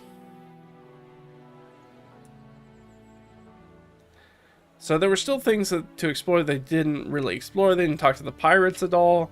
They could have done that. They didn't go in the water at all. Could have done that. Go up through those cove and sea cave things and have to deal with that. And then here's the second part of the prep, which was just me coming up with sort of the random, not random, but the encounters that we come across. So I knew that these are our Shatterkai, so I was like, okay, here's the special stuff about Shatterkai. And then here is what I can run into. So I gave myself like 2 options for each of these fights, kind of, for each area. So I was like, I know the Shatterkai they're going to run into. If they're going to run into the Shatterkai, it's most likely going to be down at the cove or in the ruins. I tried to kind of make it so there was most of the time more than one type of enemy they could run into in any zone.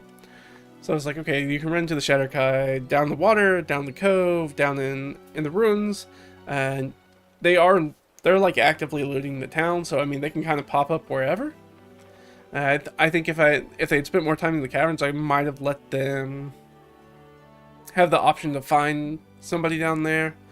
It was also probably one of the corpses they found in the vault room, one or more. No, actually, they found something in the. I just remember they did find, as they were running through the caverns, there was a message. They did find this message. It was like a message that said like they had looted up to this point, or something like that. So that way they had like left a message for themselves in Elvish to be like, hey, when we come back, here's where we need to start from. We've done everything up to this point. And so they could run into an encounter where they have one bandit camp and one bandit captain and 1d6 scouts. And sometimes I'll roll that beforehand. Sometimes I'll have the players roll it, let them feel like they're in control of their destiny. Sometimes I'll just tell them, hey, you want to roll low on this? Try to roll low. Like that makes any change into how you roll the dice.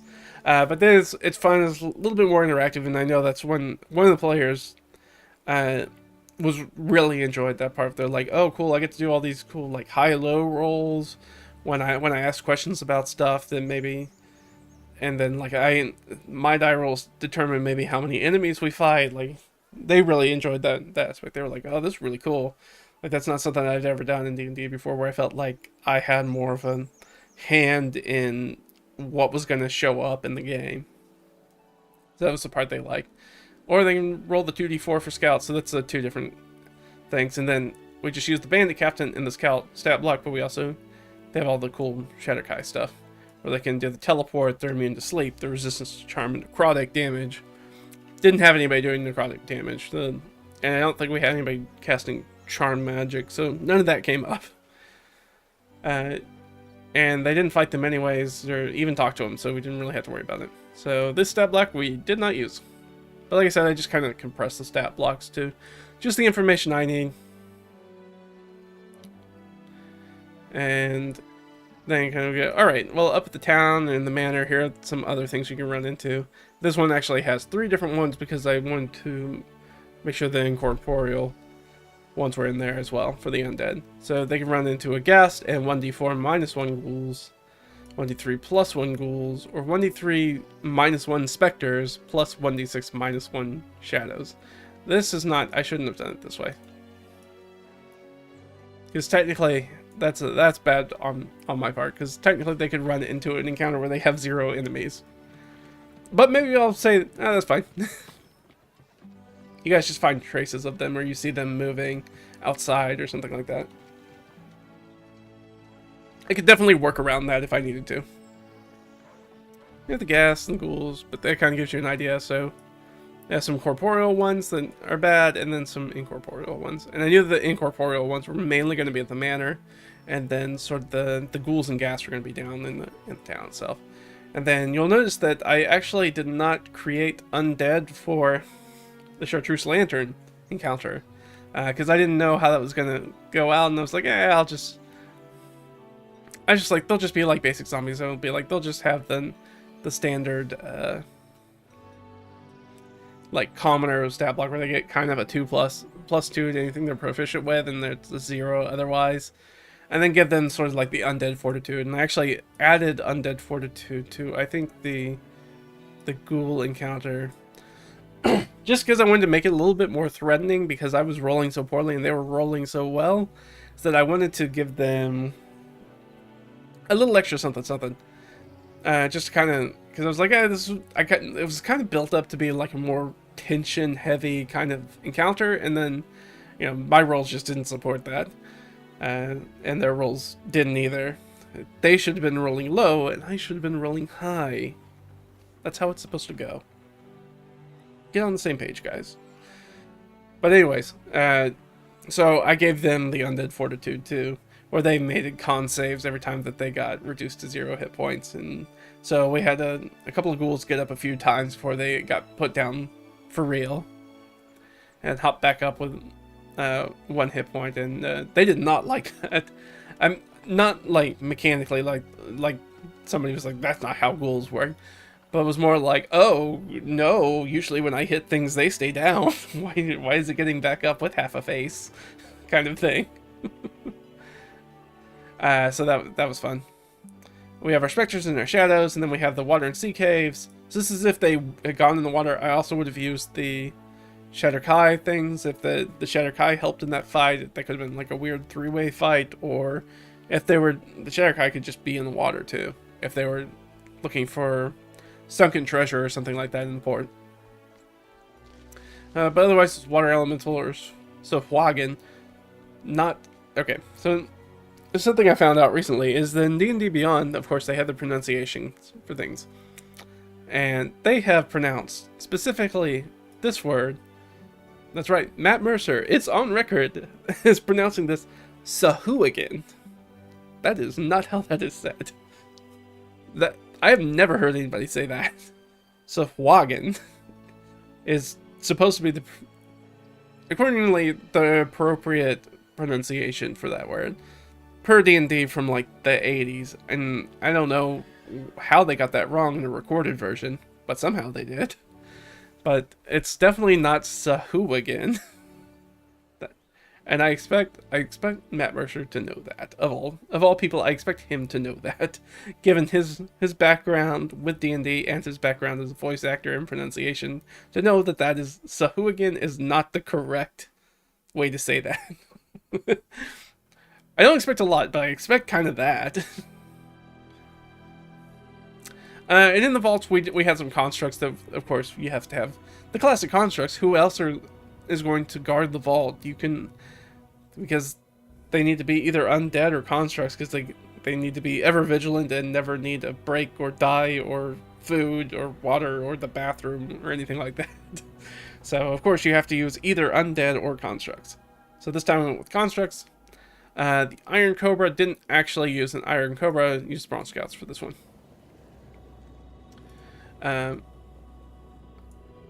So the Iron Cobra does a lot of cool sort of, it attacks you and then you get like hallucinogenic poison. I don't know. They don't really give you a super great explanation as to why you're rolling the 1d3 if you fail the con save. So I assume it's some sort of like hallucinogenic poison that they have. And then you have the Bronze Scout. They really struggled with this encounter because these guys are resistant to magic. They're just straight up resistant to magic. So they were flinging all sorts of spells at this thing, and they were just kind of bing, bing, bouncing off of them. Use their barrel speed a little bit. That's about it. And they don't provoke opportunity attacks when they burrow.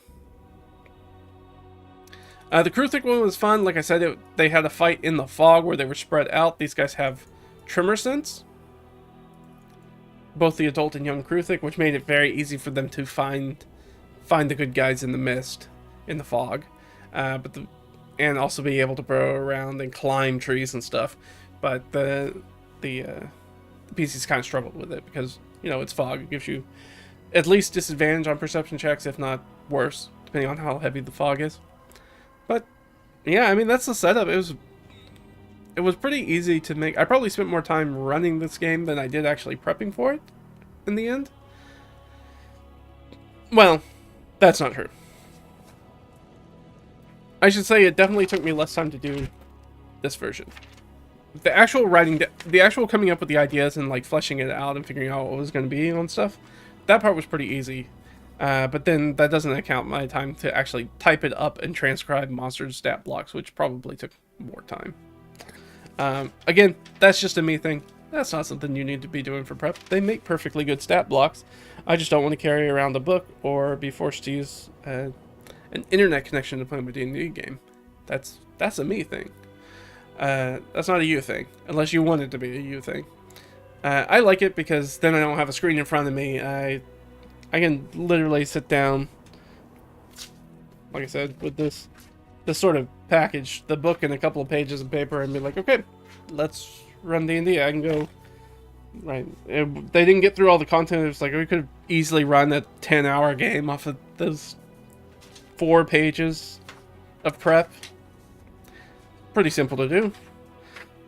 It does take some experience, though. It does take you do kind of have to be a little confident in your improv, because I definitely had to improv quite a few things in that game. When they did some weird things and moved some of these pieces around, like I talked about, moving the boundless coffee, moving some clues around, moving some treasure around to make sure that the stuff that I did have, the stuff that I did actually prep and had already spent some time thinking about, and making sure that that gets in front, makes it to the table during the game. So most of my actual prep for this has been basically me not writing stuff down, but me just kind of thinking about it. Really kind of started from after I drew the map. Where's the map at? Once I kind of made the mind map of the different areas and trying to just trying to imagine mind's eye, sort of like, okay, what does this area look like to me? What does it feel like? What does that environment feel like? So that way I'll be able to describe it to my players. So there's a lot of just kind of sitting around thinking about it. It's like, okay, I'm imagining wilds, so they come. The first thing that jumped to my mind was the Bone Spire, and it was like, oh yeah, I want to do a cool blood. I just finished watching. This is gonna sound silly. I just finished watching the end of Xena Warrior Princess. I, of course, watched it when I was a kid, but I wanted to sit down. It's a spotty episodic thing. I sat down and watched the whole thing, but it got taken off of the streaming service I was watching it on.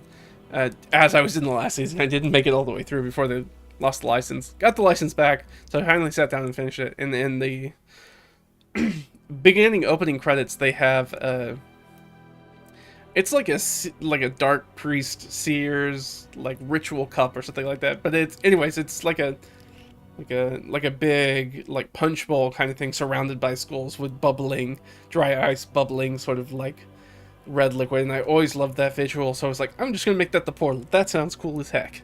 So I'm just gonna toss that in, and so just pulled that in, and finally got to do my bone portal and combine it with the water portal thing that's really cool, where you jump in one side and then you pop out the other side without really getting wet. So I got to combine those things, which I always love. I've always loved it, and make it really feel cool. So I thought about that. In the wilds, I was like, okay, I'm feeling like this dead, sort of spooky Halloween, autumn, dead kind of wood. There's not a lot of undergrowth. There's not a lot of hedges or shrubs or things like that. Not a lot in the understory. It's mainly just open trees, black gnarled trees that don't have any leaves on them. So that's what I was thinking for the wilds. I was like, oh, that's really cool. It's like, oh, there's going to be an opening to the cavern, so I think there's just sort of like an opening in the ground, just sort of the natural cave opening in the ground. That's just, very foreboding, right? It looks very grim, be like, there's darkness, it disappears into the darkness. Are you going to go into it? Yes or no? Let's do that. That's fun. And then I started thinking about the caverns. Caverns pretty easy to think about. I mean, underground caverns unfortunately, all look the same for the most part. Stalactites, stalagmites, if it's not worked. Big open areas, really tight areas, big open areas, really tight areas. Kind of oscillates back and forth between those two extremes. So that was pretty easy to kind of think of what that was going to be. And then there was like the Kruthic War, and like I could have, if they had decided to make a left turn and make a wrong turn, or really screwed up a survival roll or something like that, I could have made them. I would have felt pretty comfortable having both Kruthic stat blocks to be like, oh, you have found like the Kruthic hive down in here, and there's like a bunch of eggs and little worker crew things and all sorts of stuff. And there's a hive queen. I would have had to go look up that stat block if they decided to fight that thing. That would have been a bad idea, because I think that's like a CR7, maybe. I don't know. I was looking at it when I was prepping the game, and I was like, oh, nope, that's definitely too high. So we definitely don't want them to go through like the hive, because they're gonna have to have like a queen in there if it's a hive, right? It made it to the Bleak Sands ruins, so I was just thinking, you know, very sort of. I was thinking like northeast coast U.S., very like almost like Innsmouth kind of vibes. Northeast, sort of like fishing town, port village, but everything's super run down. It's been abandoned, so it's got this sort of grim kind of feel to it, of just sort of like decay. It's got a very entropic feel to it. It's got a lot of decay kind of feel to it, so it feels very Shadowfell. It's not quite as quirky as sort of like the Upside Down from something like Stranger Things. Like, it doesn't have a whole bunch of like weird plants or stuff like on it. That's like this aberrant alien kind of stuff that's going on. It's just the decay of it. So it's just, imagine stepping through the time, I don't know, somewhere between 10 to 50 years in the future, assuming that people had just disappeared and the place just kind of fell apart. It's kind of, we see a lot of that in sort of things like Japan. If you watch videos about like sort of the abandoned Japanese countryside and things like that, those are the sort of feelings that we're kind of going through. It's like, oh, like it's this weird sort of liminal ghostly space. It's like things are still intact enough that you can see it still feels like people have lived here, rather than like when you look at something like ancient ruins that are completely devoid of like color and any sort of soft goods, human remains, anything like that. Like, that's all gone, and usually in those areas, even vines and stuff, like undergrowth, vegetation have been pulled away. So it feels almost clinical, like it's separated. It doesn't have that sort of full decay. It's like, no, this is like the fossilized remains of something, and then of antiquity, and it feels far off. Whereas this in my mind was feeling like, no, this is like an active, oppressive decay that's on here that's just sort of flattening, because that's the feeling that I get when I think about the Shadowfell. So making sure that's represented in the ruins, and that's how I kind of think about it and how I express things, and then having things like the cobblestone street that implodes, because like this is the extent of the crumbling at this point, is that now the streets aren't necessarily even safe. That the actual edifice is starting to fall apart. That Argent Manor. The Argent Manor is like the one big thing that is still in good working order. That's kind of got this sort of time capsule quality to it.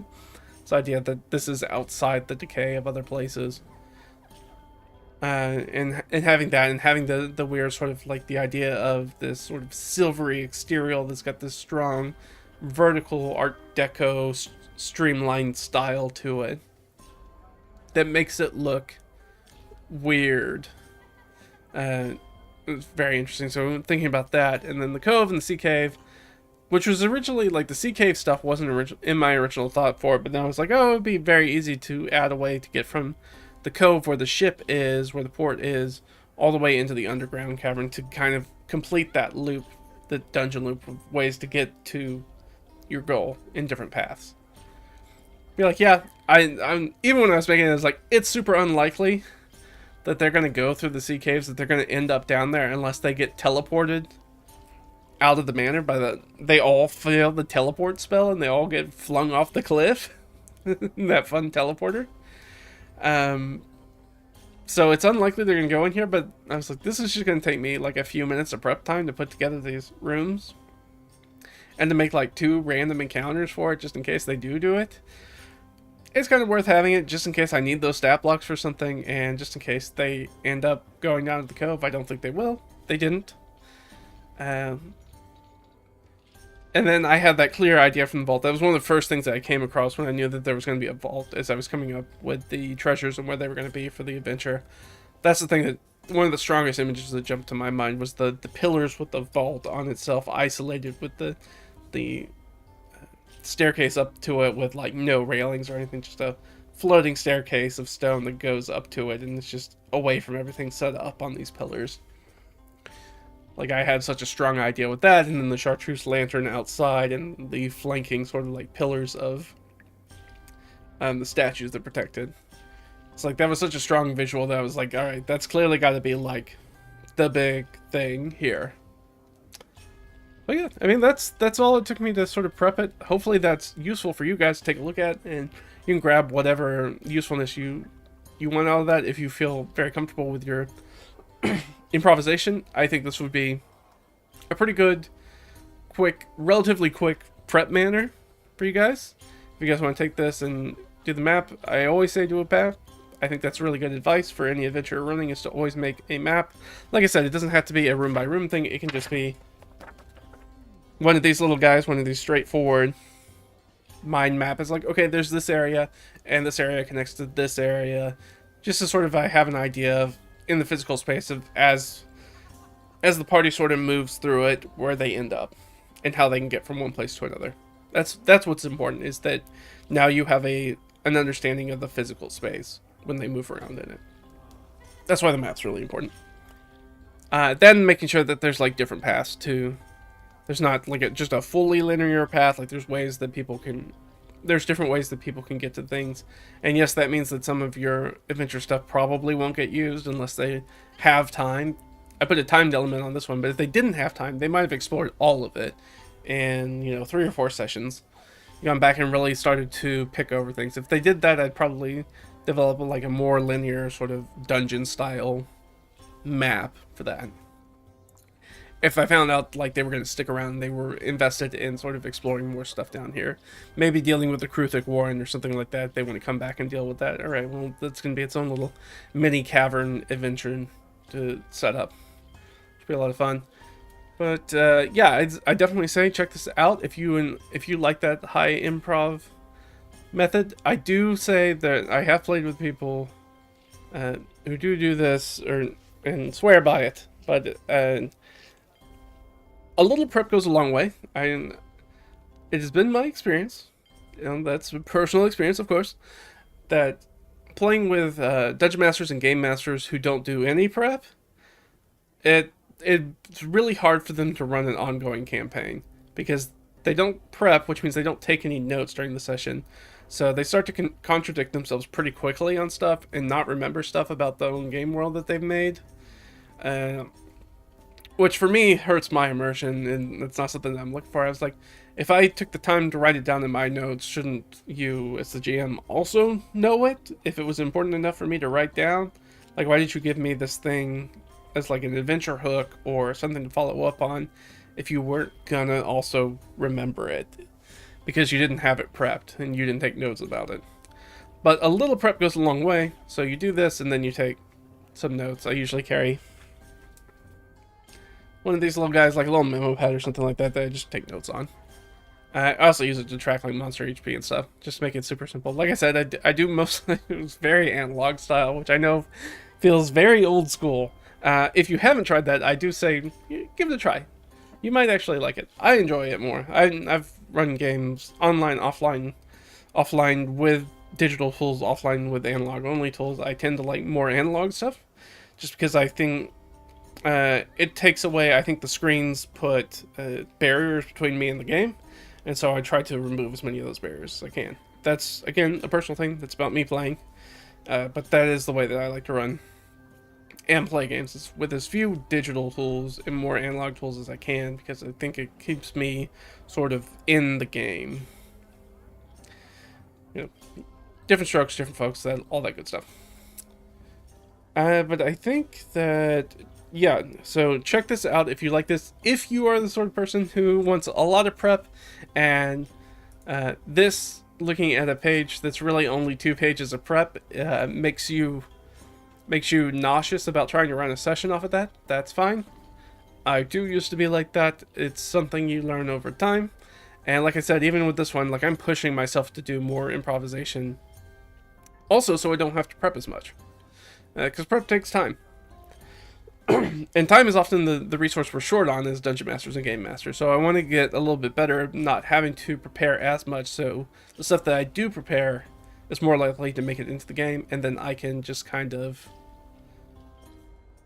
riff everything else I need to sort of fill in the gaps if I need to fill in time and do that sort of stuff. So getting myself to a place where I understand how much prep I need to run an adventure or a session. And this is a constant thing. You're never ever going to actually figure that out. I think that's something that's often misconstrued in a lot of Dungeon Master, Game Master advice, is that at some point you'll just figure out how to prep. I've been doing it a long time. I still haven't really figured out how to prep. I have some things that I know work for me, but that's not. I'm not even consistent enough in doing. As with this is an experimental thing. It's like I'm not even consistent in the way that I prep for the same session. So, you know, you find a few different ways that work really well for you. I think it's useful to document those things so you can go back to it and be like, oh, I need to make a session notes. Oh, well, I have like these 3 different ways to run maybe 3 different types of sessions. So I'll pick whichever prep time I have the amount of time for first, and whichever one it feels like it works the best for the kind of thing that I'm trying to do. Like, this was a very loosey-goosey kind of flowy adventure. There's a lot of paths to get to where you're going to. It's very clear. You have very clear direction. You know where you're going. So it doesn't require a lot of prep. It's a lot of, okay, it kind of depends on where you go as to what you're going to run into. I built these dungeon rooms, which are more just kind of like zones for encounters and very specific scripted things to happen. But then was also very loosey-goosey with like the manor. It's like I have the map of the manor. You can go search different things. If you search in there, if you pass your investigation checks, you find some little bits of treasure. You find some clues about where the thing it is you're looking for might be, or you find the thing you're looking for. And kind of loosey-goosey, because I wanted it to be like, oh, well, you guys need to... I knew looking at the map for the manor that there were only like 2 or 3 different places it would make sense for the earrings to be in. So, usually in something like that, it's like, alright, well, you might have, if they roll really well on investigation on one of the first 2 spaces, they find it. But the third one's an absolute gimme. It doesn't matter, I'm not even going to call for an investigation check at that point. It's the reason you guys are here, it's the goal. You're not going to leave until you get it, unless you run out of time. So you're going to spend the time to do it here. I'll make you have a roll for it. If you don't pass the roll, then you're going to spend the time it takes to get that. And when you do that, I'm going to do the Wandering Monster roll and all that stuff. So I'm going to apply pressure, but you are going to get the thing. But there are going to be some consequences for that, such as having an encounter with shadows and specters and that sort of thing.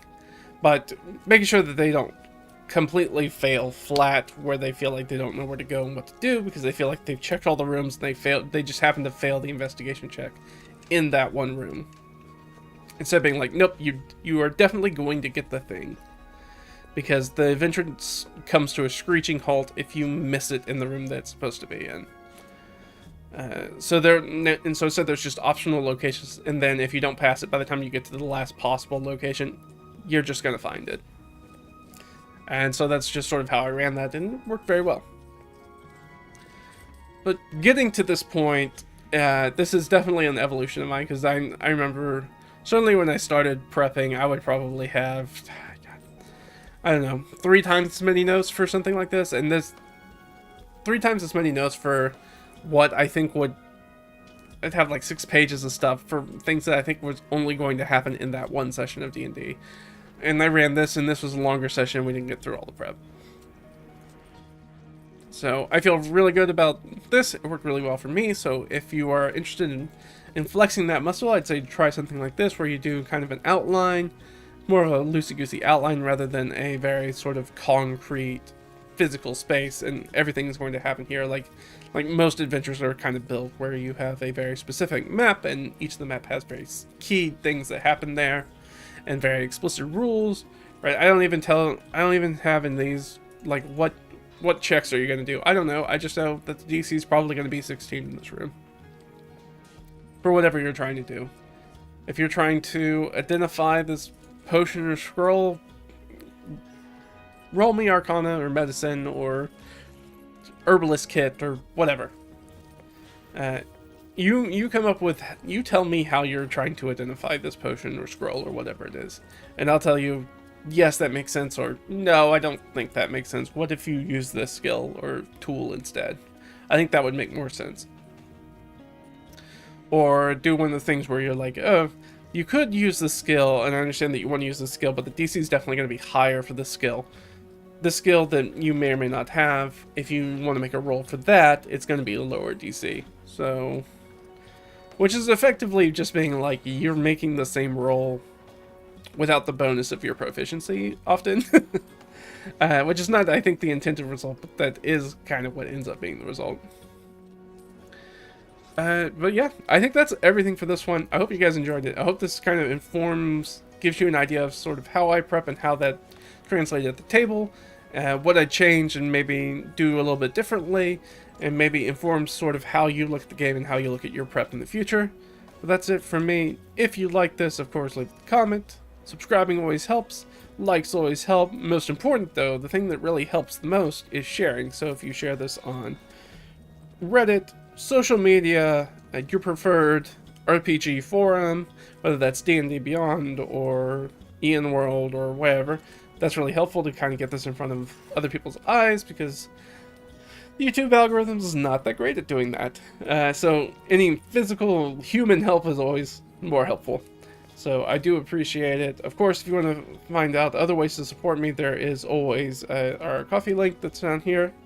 You can, if you want to throw me a few dollars, you can check out some of the stuff that we have that's pay what you want on DriveThruRPG if you're looking for more specific resources to do stuff. If you're looking for more insights, we also have the blog, redragonfiend.com. So there's plenty of stuff that you can go take a look at, get ideas for your games. If you have any questions, of course, just hit them down in the comments. I'll address them as I can. And that's going to be it for me. Hope you enjoyed it. Have a great rest of your day. And I'll see you guys next time, alright? Bye.